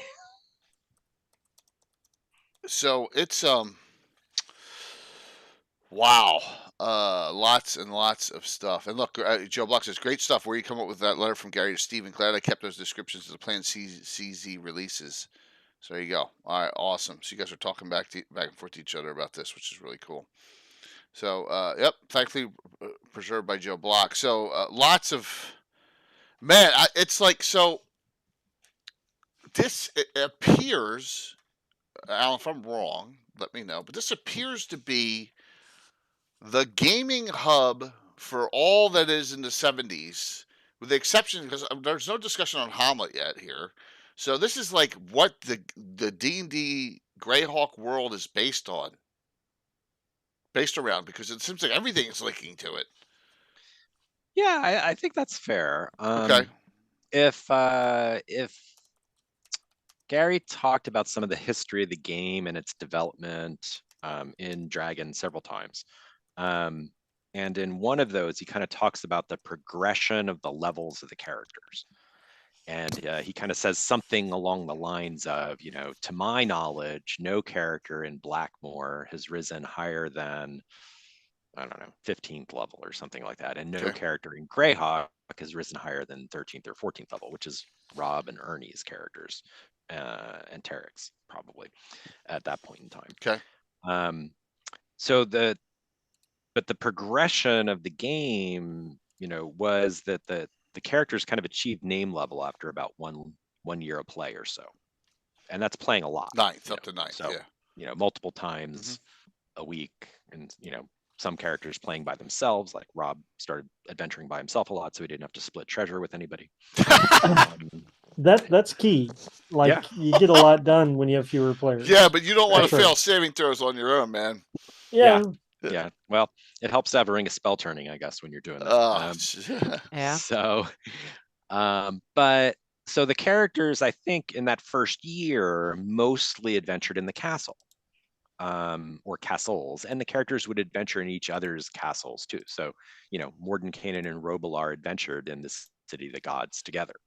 And Mordenkainen would be adventuring in Castle El Rajake. Robilar would be adventuring in Castle Greyhawk. But after that first year, that's where that idea of, you know, kind of boredom maybe starts to set in, and why the characters needed a little bit more of a change of pace. And that's where these extra planar adventures start coming in, the literarily inspired adventures like Wonderland or Vance or whatever. And then eventually they started adventuring more in the outdoor as well. So, but yeah, I think for that first year, Castle Greyhawk really was the game. And I don't know, I don't remember off the top of my head at what point Rob became co-DM. I want to say it was, I mean, after they'd gotten down to the bottom, which was like level 13. So it was probably not long after that first year, maybe year and a half, 2 years zone. 75, 76. Because it's at that point, yeah, like 70, like maybe like early 75, late 75, something like that. Because it's at that point that Gary was saying, you know, Blackmore had been running for 5 years. I think Greyhawk had been running for 4 years. And, you know, nobody in Greyhawk had gotten to higher than 13th level. So presumably, you know, no Adventurers League there. Rob's character was in that zone. I said no Adventurers League there. Just kidding. Yeah. Yeah. You're not gaining a session every no. No, zones or whatever. Gaining a level. the good old fashioned old school, man. So real really cool. I got a But tickle cough. Yeah, but I think that, after, Excuse me. part of the idea with the castle was to be able to support all those, huge number of groups running through it. And then all these side areas and sub levels and extra planar levels and stuff were there to help kind of give the characters a higher level challenge, so that you weren't just, you weren't Lord Robolar running around just killing kobolds or something, which would get boring. Absolutely. So my guess is tonight we're not even going to get to the expeditions and all that. We've done discussions on that with Eric Mona, and all. I think I want to keep it here. I mean, with Alan, I want to keep it in this area. You guys, Addy, Mike, you agree with me? This is stuff I've never heard before. Oh yeah, we need to stay focused on this. I think. Yeah, this is a whole episode in itself. Yeah, and probably absolutely. more. Yep. So, Alan, here's and questions from the audience, please. Here's a question from me. What is your favorite thing to run from this era? Like, is it Bottle City? Is it like a couple levels that Rob wrote, or what do you love about this the most? I know it's a tough one because it's all good. Yeah. I think they're on some level. I like running the castle, and that. And in my case, that means basically my idea of what my castle is, my version of the castle. Yeah. Show it again. Really show it again, please. Show it again, please. Whoops, let me go back to it. Yeah, just show your castle up on. Oh, we got a lot more people watching now. My dungeon levels. Yeah. So, well, here I can show you one real quick. So, and actually, I think, Mike, you were saying earlier that when you and Scott were working on the comic, Scott used the Bodenberg castle as the model for the castle, and you guys used my dungeon at first level as the first level of the castle, because one had not been published at that point yet. So this is my original first level of the dungeons. So that's two sheets. Wow. 2 sheets on each of the spreads. So it's so it's 4 sheets. Yeah, exactly. So it's the size of the Bottle City map. And so I've run that at Castle at Gary Con. I don't know, sometime in the last couple years, maybe virtual Greyhawk Con also. There you go. It's linked in. And then my kids have played in it. So then eventually, like Gary's and Rob's, I decided that version of the level was not quite big enough to support multiple groups when I started doing 2 concurrent campaigns, timed unfortunately just before COVID. So I redesigned that level on our Black Blade paper, which is 6 squares to the inch, so it's a lot more content. Yeah. And those other 2 levels occupy about 60% of the page on those 2 bigger maps. So I think it's sort of an evolving process all the time. I've really enjoyed running a number of the levels I've created at the cons over the years. And then this last year at Gary Con in North Texas, I ran a level of Gary's that I only have the map for. I don't know what the key is for it, but it's I call it his chessboard level, and I don't even know what the real orientation for it is supposed to be, but it's got a chessboard puzzle presumably in the middle, and so this was a lot of fun to run. I created everything for it. I added the doors on the level that weren't fully there, and added stairs and things like that for it. So it's fun to kind of take these pieces of history out and run them at the table and let people get to experience something like the original Castle Greyhawk might have been if if I had been designing it at the time, or if working from Rob's stuff, or or It's a bit Gary's. like if you want to be a master Greyhawk DM, you need to design your own version of the castle as a Oh, jeez. kind of a that's the mastery test to accomplish to. Alan and Joe and have that energy. Meaning that they I done it, don't. so I'm far from it. So I Yeah, need I don't have that to level energy. up my. Well, and it's just never done, you know. So That's true. I understand the challenge of trying to publish your levels, and Mhm. why Gary and Rob published so few of them in the end. Yeah, because it was a constant. From what I'm gathering, it was just constant experimentation, constant addition. They came up with an idea and they just ran with it. And they connected this, always expanding, and that's kind of like the coolest thing I've heard in a long time. Just like, wow, man! It just there's probably stuff out there that no one knows about that exists, right? That like Oh Rob may yeah, have done or Jim Moore, who knows who. yeah, You said you just found out that one just was found a couple of years ago. So right. I mean, I'm sure, you know, people knew about it who played in the castle and right. adventured there and stuff, but you know, the rest of us, we'd never seen it. So It's amazing. I'm going to ask. All right, here's a but question. yeah, I love it all. You know, I like Right. running all Okay. that stuff and creating things and kind of just bringing it together and trying to keep that spirit of the original design and history alive. It's I don't know why, but I never Mike and I never realized the scope until now. And now I understand. Yeah, go ahead.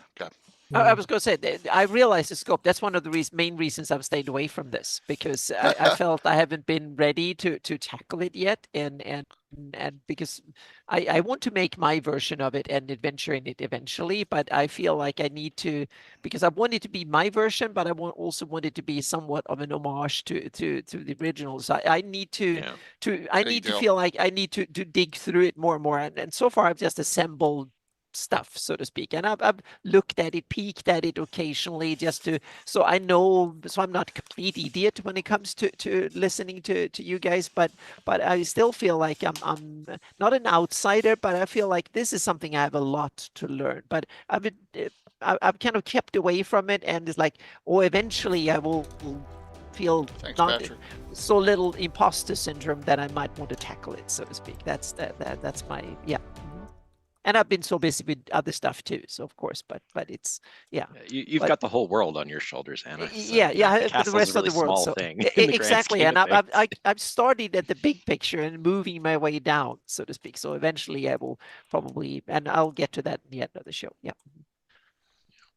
So, but I think that taking it and making it your own makes perfect sense. I mean, on so many levels, every DM wants to create something fun for their world, and you know, I've used the stuff from the comic in my games. Part of what I wanted to do with the ideas, I mean, I loved the ideas that that Scott and Mike put together with the idea of the two castles having interlinked teleporters. I mean, that's phenomenal. I mean, that makes the, you know, you just took one mega dungeon that's already gigantic and made it twice as big and hard to tell apart, and you know, have players get lost and they come out and they're like, oh, where's the city of Greyhawk? You know? Right. Yeah. So stealing from all these ideas and bringing your own, putting your own touches on it, and you know, is great. So Alan, now I have a follow-up question, and meaning we have all these kind of awesome details and levels and whatever. Are any of it really connected to the rest of the setting, or are they just little mini adventures and cool places full of stuff? Meaning, is it what I would call a mechanistic, meaning it's full of interesting traps, monster layers and stuff like that? Or is it actually a part of the setting, or is it just its own cool thing full of stuff that are there to challenge players, so to speak? Yeah, so I think it started out more like a standalone site, a standalone dungeon, almost like a continuous one-shot in a sense. And then it evolved over time to be more interconnected with the wilderness around the city of Greyhawk, and it became more connected to the city itself. Thanks, Patrick. Yeah, because So- we have the God Trap and Zagging and stuff like that. That's Yeah. when you really have a lot of stuff that connects to the setting greater. Yeah. Yeah, exactly. And then like the the Cthulhu mythos tie-ins that Rob kind of injected into the setting grew into that set of temples and dungeons between the city and the castle, and the dungeons of the castle, and they were kind of invading. Temples in between. That sounds really, really interesting. So that means that there's more than one, and there's temples between the castle and right. And like the Greyhawk City sewers have tunnels that connect to the castle. So they run all the way out to the castle from under the city. So this idea of sort of invading the city of Greyhawk from the castle is not necessarily maybe as far-fetched as it could have been. But then, some of these other sites, like the Temple of the Latter-day Old Ones, which is one of the adventures that's mapped out in the El Raja K archive, and that Paul has on, I forget which site, it's either the Legends of Role-Playing site or the TLB Games site, that you can buy the posters for. And I'm pretty sure the Temple of Latter-day Old Ones is one of those posters, but if not, it's in the archive either way. And it's Lovecraftian, Deep Ones, Shoggoths invading Greyhawk, and stuff. So that stuff also kind of thematically ties back to the setting lore around Tharizdun. Maybe not Cthulhu necessarily specifically, but that whole idea of corruption and twisting space and time and you open up Pandora's box when you said that, because I see you talked before that the castle is, according to Gary in the Wargamers Digest, is 1 league east of the city. That's roughly 3.5, and then it's between 3 and 4 mile-ish east of the city, and you have a connection, a bunch of temple that opens up for big, huge, kind of cool dungeon sewers, and that can tie into to it. Yeah, and into old happenings in the setting back in Tharizdun and stuff. Now you made the castle 10 times more interesting and irresistible to me. Just starting now, this is my opening. Now you got me inspired here. Yep. Yeah, and then the castle is obviously in the tail end of the Cairn Hills. Yeah. So the Cairn Hills, you have all those little Cairn sites. Yeah. Exactly. Yep. That also they can old connect down into some of that could be an entrance into the castle potentially, or the castle might send you out to a Cairn site. I created some levels, little mini levels that I draw on our little micro pads. I don't know if I've got one in hand, but pieces of graph paper that are 6 square to the inch, but they're just like 5 by 3.5 or whatever it is.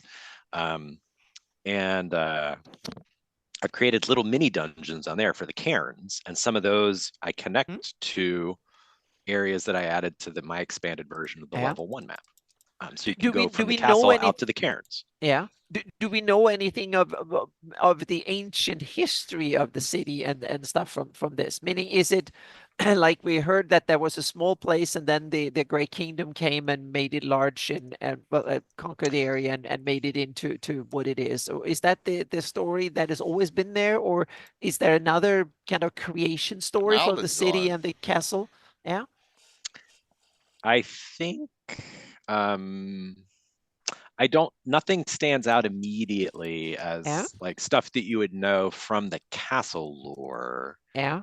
Because that might be a sergeantism and the history of the family and stuff like that. Yeah, because it might be a sergeantism that was invented from the ashes or something, that whole story, or it might be from the 83 box set, and because the expansion of the Great Kingdom is described in very general terms, but year 1 was when the first Overking was crowned and the city of Greyhawk was founded, so to speak. And before then, it was just the barony of Salintan, or Right, maybe right. that is not even mentioned. It was just like that. Then it became a city there, so to speak. That then later became free. But I think great, that's probably yeah, your palette to play with, yeah, whatever you yeah, want to do yeah. with it. And But that's probably a legend, and that have evolved over published lore and filled in with details here and there of Zagigs and so on, and then with the kind of culminating in this many years later, so to speak. So yeah, that's my sense on that part.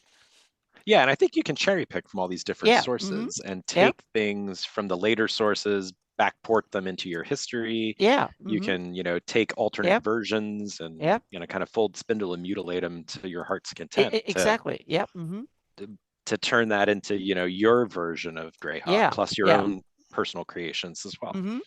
yeah. Oh, this is awesome. So thank you. Yeah, this was perfect. Yep.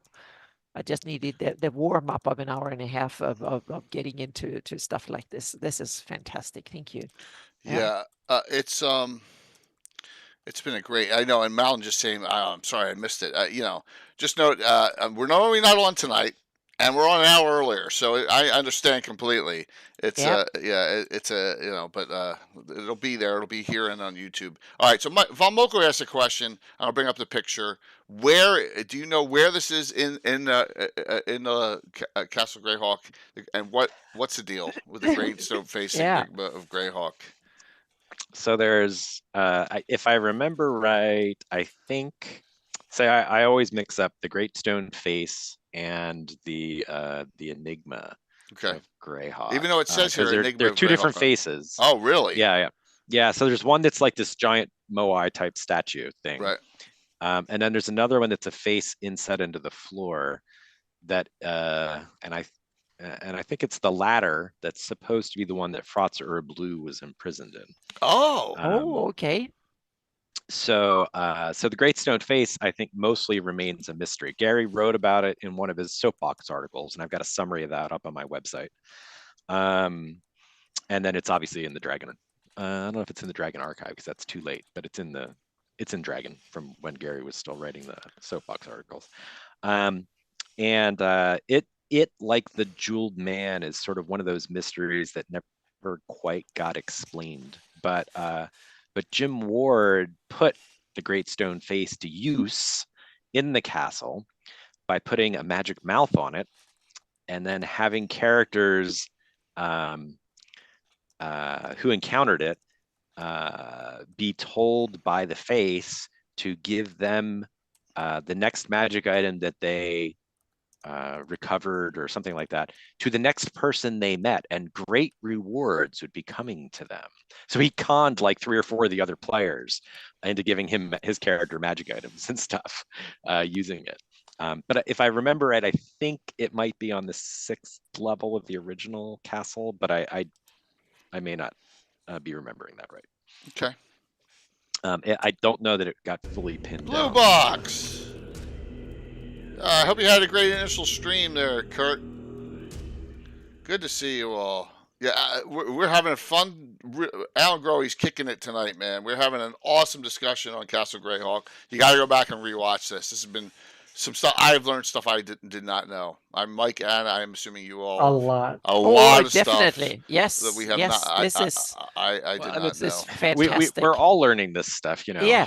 There's new stuff gets discovered. Paul Stormberg has been running auctions, where he sold Rob's original levels and other things over the years. The level that we talked about earlier from the Mike Mornard's characters level. Yeah, I can't believe I've maps never and heard of stuff that like character before. That's just insane. Yeah. Yeah. But he's running an auction right now that includes some letters between Gary and Steve Marsh and maybe some other folks that apparently also talk more about other Castle Greyhawk details. Right. So I haven't had a chance to go through and scour those for information yet, but little bits and pieces keep getting revealed over the years. Yeah. Which is why it's fun to go in and kind of do these updates. Just some of the stuff here that I'm learning, that all the, as Malin said too, and I surmise this a little bit, that I guess it's not till 78 that they start running giants and they start putting stuff outside of Castle Greyhawk on its own, right? Everything's kind of linked at this point. Yeah, and there's always Yeah. been sort of this Yeah. Even Showcase. question, I guess, Right. about what, you know, Sojkanth Right here. was a level in El Rajake Yeah. that got incorporated into Castle Greyhawk, and then Gary took it and changed it a little, Right. for Lost Caverns of Sojkanth when that got published. Yeah, which is I even have the reprint right here. You can win it tonight if you want. And the if you pull up the original version of the map, that's one of the ones I sent a link to you to. Yep. Got it. The in the bottom left corner, one of the things Level that's one interesting- original. Level one original. This. No, not the no. level one, but the Greater Cavern Sojkanth map. Oh man. Oh boy. Let me see. I put it. Is it in I put Discord? in the Discord, yeah. All right. Let me. I'm gonna risk. So anyway, I'm gonna risk here a crash. So give me a sec. We won't bring that up. Oh well. Well, here I'll see if I can. That's okay. Okay. Great. So it's I don't wanna it's in break my things. Discord under where it was. I'm my looking to Discord see popping what up. there it is. It's under ERK level 10 at 3:38 Okay. or 4:38 your time. Okay. All right. I'm just trying to find where my Discord is. It's not popping up anywhere. So anyway, so that Give me a sec. that level we know got used multiple times over, right? So as Gary began publishing these levels in the G&D series, it's possible that some of the maps from those were repurposed also.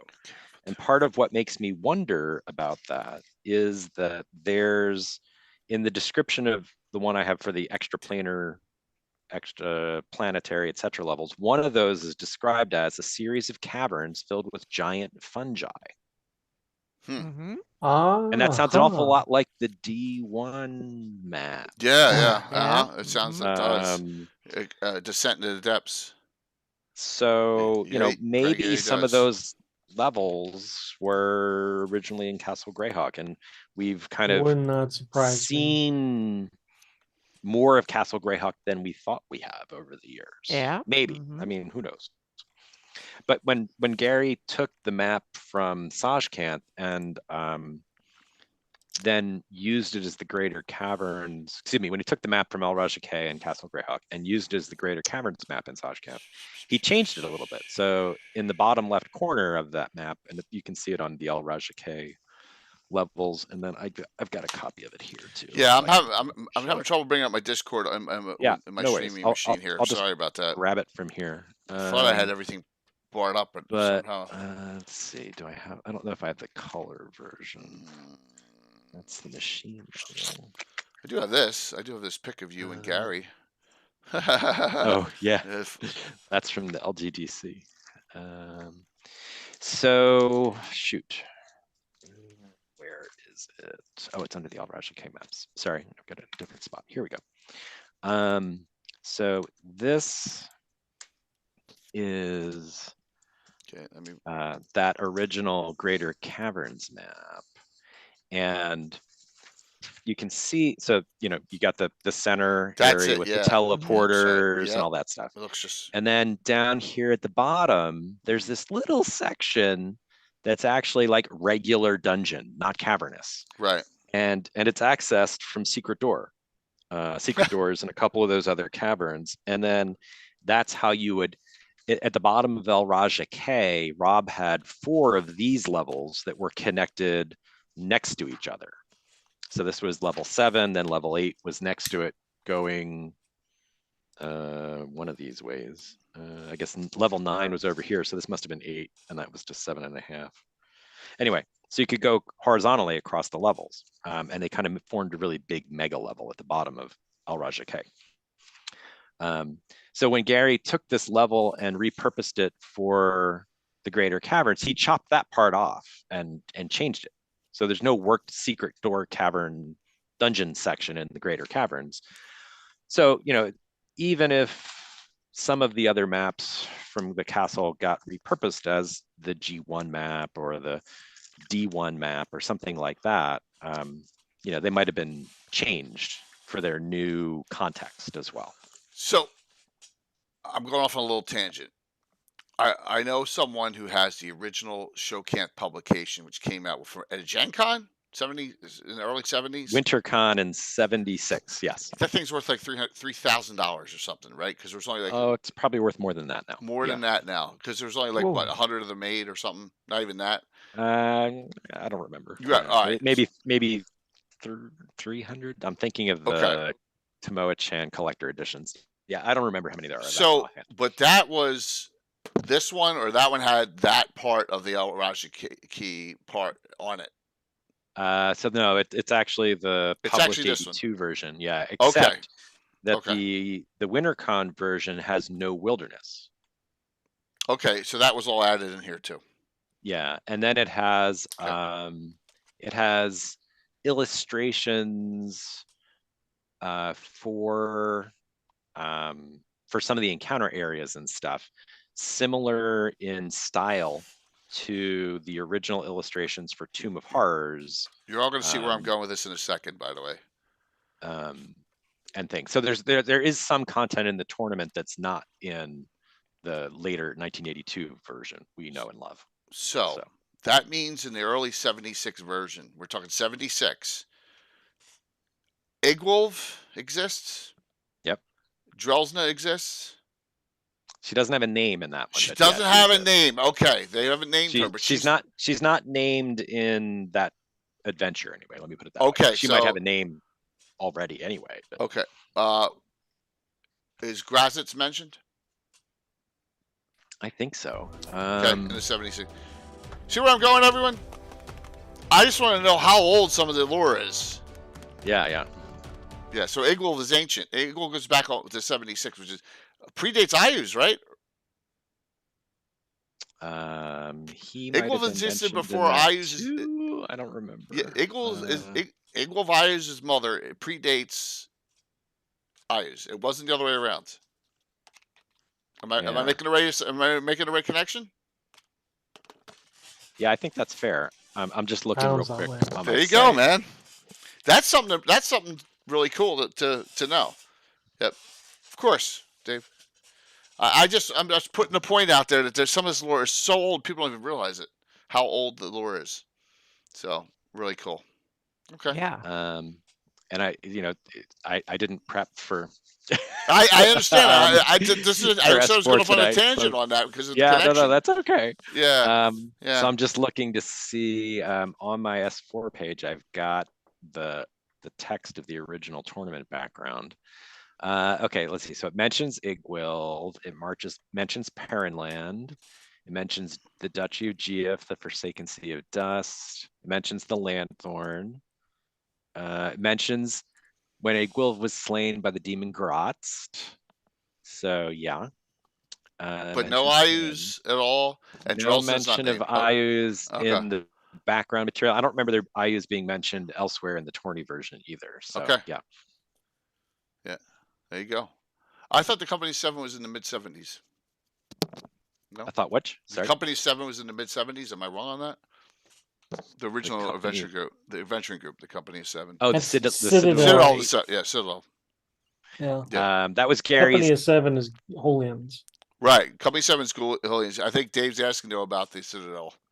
Right? So the Citadel of 8 and the Circle of 8 that became sort of the canon version. The Citadel of 8 was Gary's characters, Mordenkainen, Bigby, etc., who adventured in Calibran, Rob's campaign, and then were imported into Greyhawk for purposes of publication with things. Yep, cool. So yeah, so Gary, we saw in some auction that Paul ran, I think the character card for Gary for Mordenkainen. A summary of it or something like that, if I remember right, in one of the auctions that was done a while ago. So, yeah. Wow, some amazing stuff.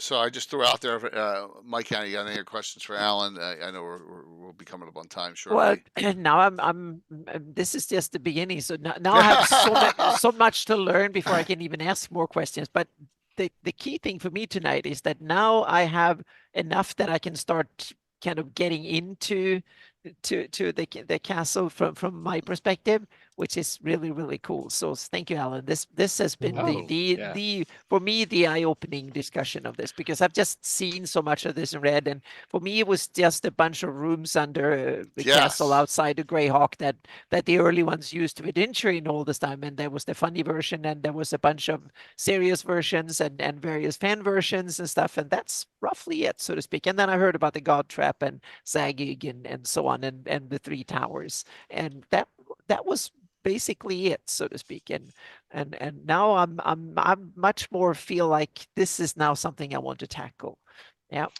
Well, and I think that the nice thing about it is that the castle's so big, you can kind of make it as big or as small as you want. You can work with one Yeah. of the published versions and then go from Mhm. there. You can build your Yeah. own from scratch, or you can cherry pick stuff and Yep. use your own material, cherry pick stuff you like from Joe, from Rob, from Gary, from me, from whoever, Mhm. and use it on your own to Yeah. make your version different from everybody else's, which is very Zagig like in the grand scheme of things. Absolutely. All I'm So- hearing is WG7 is valid. Well, it's So- one of the takes of the castle. We have to acknowledge that, I guess. Since One it's of the- published by TSR, even if it's kind of an anti-take on it, it's still a take. I was so disappointed I guess. in that. I Yeah. almost Yeah. almost as bad as Highlander 2: The Quickening. I don't know which was worse. Ooh, that's a tough It was call. close. Yeah. So Russell Bird, who was a fan active on Greyhawk in the 90s, published some fiction to the list, kind of similar to what Jason Zavoda had done for a while with some of his sagas and stuff. And he took WG7 and actually incorporated it as sort of an alternate dimension that you get sent, an alternate version of the castle you get sent to from the real castle. So it's like a demi-plane of the castle in a way, See, that makes good sense. which is neat. Mhm. Yeah. Because I've read online that a lot of these demi-planes inside things that you've been describing earlier may have been what gave them the idea to do the joke Castle Greyhawk in the first place. Like, well, we already done Dungeon Land, so it Right, just stands to reason. But Make it even sillier. just Yeah. making another demi-plane extension, then no harm, no foul. Yeah, I think that's the best sort of salvage use of WG7 I've seen out of the community to date. Mhm. But part of what I was also going to say is in the PowerPoint deck that's on my site, I list out on there a whole bunch of different Greyhawk resources. So that is one of the areas I went through and I did some updates to over the last couple days that I haven't republished it yet. But I took a side of the page there that lists like, how to, Joe Block has information out there on Greyhawk Grognard for his lore pages, and Rob's different blogs, and, Cannon Fire and all that stuff. But in the newer version, I've hot linked all that stuff instead of just listing it out. Because at the time I was planning it to be presented at GaryCon and nobody was going to be clicking on links for anything during the presentation anyway. Right. So I made a bunch of those hot links that'll be useful as references later, and I added some more links into the presentation. So I will be updating it, That's awesome. as soon as I can get that shared as well. And I think, again, that helps give you a little bit of a toolkit to take the castle and make it your own. In fact, now that I'm thinking of it, I'll make sure I link to the, I didn't add the webcomic. I've got it referenced in the presentation, but I didn't add it to the. So I'm going to link something. I don't know where I Resources. got it from. and I'm not going to share it with anyone because I don't want to get in trouble. But I'm maybe Eric gave this to me, but I have this jumping up. I have the Living Greyhawk Ruins source book. I have no idea where I got it from, but nah. So yeah, so they were thinking about the Greyhawk Ruins in Living Greyhawk. So there's a lot of stuff here. Just so Wasn't that a core module? There is it a was core- one Yeah, there was a core. because it was the Ether Yeah. Threat, maybe, or no, I'm thinking of the Isles. Whoa, never mind. But there was something that tied back to Greyhawk with those, I thought. Okay. Yeah, I didn't see any, Gabriel asked, is there any links to Fading Lands? I didn't see any at all, Alan, because it doesn't exist back then, right? There was no Fading Lands. Yeah, the concept of the Fading Lands, I think, was really Sargent's invention. But the idea of the demiplanes and stuff fits in very nicely. It does, So, and you there's can all always do those. your own Yeah. link. You can always do Yeah. your own. I mean, there's no doubt about sure. that. So Yeah, I think I've mentioned this before, but I created a demiplane around the 100-acre wood from Winnie the Pooh. So an evil Winnie the Pooh demiplane. And I did That's one for cool. Peter Pan's Island also, Neverland, among others. So That's awesome. yeah. So one more question for you, Alan, because Michael has to go off topic. Michael Zudrak. So out of all this discussion, do you have a favorite NPC who makes an appearance in all these? In the castle and stuff. Well, I made it a little more tight to the castle as opposed to all of Greyhawk. So yeah, I guess from the ones we know of from the lore, Obni obviously started out in the castle, and then appears in G3. Yep, that's where he starts. later. Yep, that's what I was saying. Obni's all over. Yeah, so he's really fun. That's where he starts in the castle. I have used Zagig actually in my current campaign quite a bit.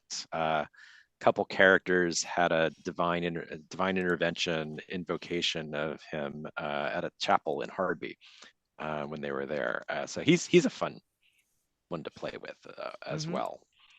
Yeah, I know he's one of Casey Brown's favorites. So you running Omni. Yep. Yeah, and then you can use all the characters from the Rogues Gallery and the classics from TSR as part of the area in the castle. You might find a secret lab that Tenzer's set up down there that he forgot about, that he hasn't revisited since he was 5th level or 6th level or something. I think the whole point of all of this discussion is that this Castle Greyhawks is as varied as you want it to be. Alan has his own version. Joe Black has his own version. Rob has his own version, and everything connects to it. When I found out Starship Warden connects to it, I was like, well, that makes it pretty complete, doesn't it? That in itself. Yep. That's just so awesome. So, Mike, Anna, any final thoughts on this discussion that Alan has kicked it tonight? A huge thank you to Alan for coming here so well prepped and so wise on this topic. It's amazing. Yeah. This has been one for the ages tonight on a Tuesday. Definitely. Yep. So then you can have Rob on in another few weeks, and I'll tell you all the things I got wrong. And but Rob will always tell us all that we get wrong all the time. That's okay. Exactly. Because then we learn more. Yeah. Yep. Same thing with Leonard. Leonard always goes, "No, that's wrong." Yep. No, I don't know. Yeah. So. Just we always get that all the time. But I haven't talked to Rob lately. Alan, have you reached out? Has he reached out to you? I have not talked to him recently. No. Okay. So. Yeah. With the weekends being all during the holidays, I think it would be we'd have to wait till January to actually get him back on too. So at this point, so Alan, anything you want to say in closing? Man, thank you so very much. This was so fun. No, this is my pleasure. So if you get excited about some of these other random ideas of things I've created for different levels in Greyhawk, I will be running 3 of my levels at Founders and Legends. I'm going to run the Black Reservoir. I'm going to run the first level that I kind of did after spending 2 or 3 nights chatting with Rob on the phone about the history of the castle, which I still haven't data mined back to add into our knowledge yet. Back in like 2008 or 9. And then I forget the other one I was going to do. What time of the day do you normally DM? For Founders Founder, Legends. I'm running them at night. I'm running Good. it like 7 or 8 o'clock. Good, because I'm DMing in the morning every time, so I got to get in one of those games. Oh, nice. I got to get in one of those games, definitely. And then at Gary Con, I'm gonna run a new adventure that I did not complete the design work in time for and the data entry for. That's a high level adventure, underwater aquatic adventure invading an ichthyosaural lair. Oh my God, Troy, did you hear that, Troy? Holy jeez. I've chatted with him a little bit about Oh wow. Yeah. That's So that'll be Nice. for 12th to 17th level characters. So it's probably the second highest level adventure I've run Oh my to date God. at Wow. the convention. That would scare me. That the underwater one. That Mhm. definitely would. I'm not It very should good. scare you. Yeah, absolutely. Founders of Legends. I'm telling you, if you can't go to Gary Con because of Founders of Legends, there's gonna be some awesome stuff there, and it's like old school hardcore. Yeah, Lots it'd and be like lots. Gary Con 4. Yeah, You know. cannot wait. So, Alan, thank you so very much. Oh, you're welcome. Yeah, thanks for having me, and Of course. thanks for all the questions. Yeah, definitely. What a fun discussion. So, Mike, what's going on with you? What you got going on? You got your game starting tomorrow, right? Well, I hope not so much New campaign? starting, but continuing. Yeah, back. Otherwise, yeah, GaryCon's coming up like super fast. It's crazy. It is. Yeah. Yeah. Yeah, Anna's going to be there. Anna and myself are going to be there both weekends. Alan's going to be there both weekends. Curtis is going to be there both weekends. Ed Greenwood. Lots of people are going to be there both weekends. So it's really exciting. Absolutely. So, Anna, what's going on? Tons of stuff. I was down in LA on a concert yesterday, so that was awesome for the band Heilung. That was that was amazing. Now I'm really stoked to do. That was like a powwow with Horn Society or something, and a bunch of orc bards and stuff.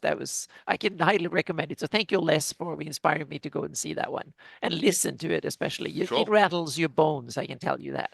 Yep. So that was amazing. But the yeah, I'm going to GaryCon. Yep. So I'm wrapping up the year and doing the outlook for next year, and I'm also doing I'm setting up a bunch of templates for stuff, because I realized that's an area I've been sadly neglected, my top patrons. So there's a bunch of templates and stuff coming for how to do things. So that I'm doing both for encounter maps and a bunch of others, my area maps and stuff coming. So I'm it's basically to make it usable for other people. That's a huge thing, to clean them up, because when you develop, they all gets messy. So I'm cleaning that up, writing the end of the year blog, and I've talked about it just a little bit. And today, I think after this kind of awesome discussion of the Castle Greyhawk, my City of Hawks project is going to be unleashed next year. And I anticipate it being a 5-year project. My City of Hawks. Wow. Because I don't want to call it Greyhawk outright, so to speak. So I have to kind of mask it a little bit, and so probably be a 5-year project. And the first year will definitely be research, and I will start talking about the different steps, and when I have a rough idea of when that will come, so to speak, and also my my kind of what I intend, what the goals are, so to speak, with the project. That's important. So otherwise, it will be feature creep up the wazoo on this project. So I need to have goals for it, and my assumptions coming in, so to speak. That what I want to accomplish with it. So people don't get disappointed afterwards. They should be disappointed before and then impressed afterwards. That's my goal, so to speak. So that is coming. So yeah, so it's a wrap up of the year and an outlook for next year, and a lot of hard work in order to get something out the door in next year. And GaryCon, like someone said, is coming up, and I want to be armed with cool stuff for GaryCon. That's why there's a dearth of stuff is not coming. It's a desert right now, but it's coming. Yep. There's a bunch of, I have 2-3 big projects that I've been working on for months, and there are months still to work on them. But it's Lots coming. going Yep. on. Yep. Lots. All right, so I'll do this real quick. I did this earlier, but I don't know what's going on Sunday night. I'll figure out Gavin then. But Yeah. Thursday night, if you watch the doubleheader on Saturday, basically I did a whole thing around the Festival of the Blood Moon. I didn't call it that because I didn't want to give it away. But at this point, you know what happens in the story. Ed Greenwood's group at 2 drink minimum, they stop the portal from sucking in all the souls and something really awful coming out. And Nira, Anna's character had a great backstab critical hit, and so did Yes, finally did a real good crit on the backstab. That was awesome. I fumbled dragon, some bad stuff too, so it kind of evened out over time. Yeah, it was a fun game Saturday night, Yep, Saturday morning. Just so you're aware. Yep. As I said, there were souls being sucked in all over once things were being killed. So what's going on in the rest of the Flash? We'll get a little tidbit of that in this one, the Festival of the Blood Moon for the entry-level Narwhal. Headhunters are like 4th-level characters. So and we'll do that on Thursday next 2 weeks, going through to the holidays. So that'll be the last, probably won't be the last stream of the year as far as an RPG. I don't have a banner for it, but that else coming up. Also, I'll kick the shout out here. 29th. It should come up. The 29th, we're going to have another special Saturday morning game with a lot of that new group, except for Little Bird who can't make it. I got Coco Bunny in it again, playing her Elven Fighter Mage. We got LJ again playing her Avenger. We got Korg playing his dual class Monk. And joining us will be Heather Hex with a brand new character for her. And Dave from Guild Superior will be with a brand new character. It's his first time ever playing in one of my games.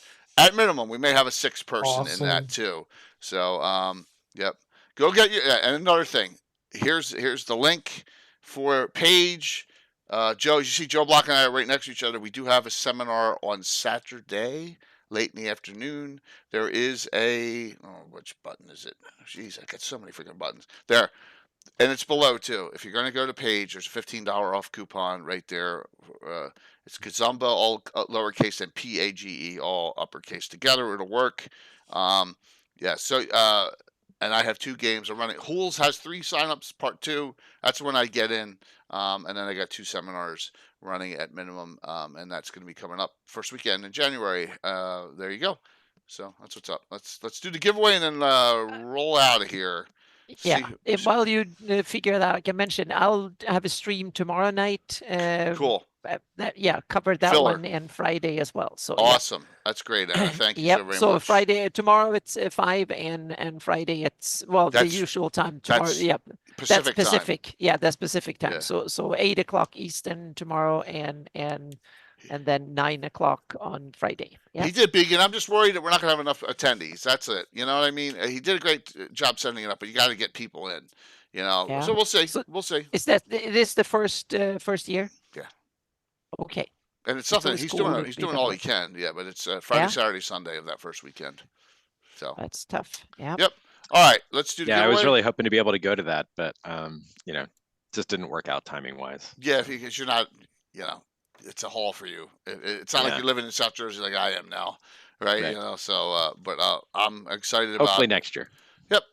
I skipped PAX for it because I think it's going to have a good feel to it. All right, here we go. Let's see who wins tonight. We're going to close this out. We'll see all Thursday's Gamescape 3D giveaways. And I'll throw in a Reaper one in there for people that have a 3D printer on Thursday night. So I should have my whole crew there, except Bill Meshcraft will be a little late. Here we go. Closing it out. Let's see who wins. The winner is Ass Hurt the Bear. Dale. All right, Dale. You let me know what you want. And yay, Dale. Yep, from reprints. I got a lot of cool stuff here. So congrats, Dale. Let's raid into. I'm gonna raid it because none of our partners are on. I'm raiding into DM Jeremy because he's kind of an old school gamer. So yes, there will be your son one more time. So Michael's son created 4 monsters variants of elemental skeletons in this book from Frog God. I used 1 on Saturday morning. 2 more are coming Thursday night. So for this adventure, because they're undead, so they're perfect. So we'll have some fun with that. So we'll see you all. Alan, thank you. Anna, Mike, see you all Thursday night. Thanks all for hanging in there on a Tuesday night. Exactly. Thank you, Legends everyone, of for Lore. coming. Really appreciate it. See you soon. Good night. Wrong button. I don't know how many. I don't think I had any. Maybe I did. I don't know. All right. Let me Let me raid in. I'm gonna raid in the DM Jeremy. Just say hello. He's known as something else on Instagram. They got a lot of followers on Instagram. Ask him for his Instagram link outside of DM Jeremy. It's really large. That's what she said. I'm sorry. I couldn't help myself. What did they do? They switched all this stuff again? Oh my gosh. Give me a sec.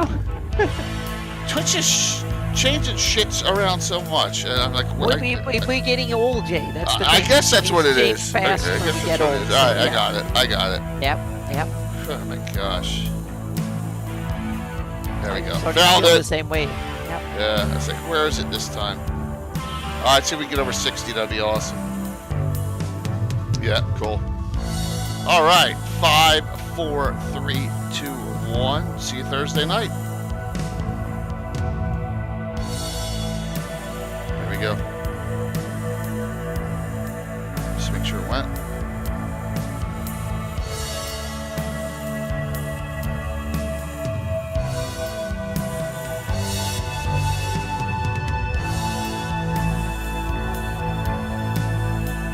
Awesome.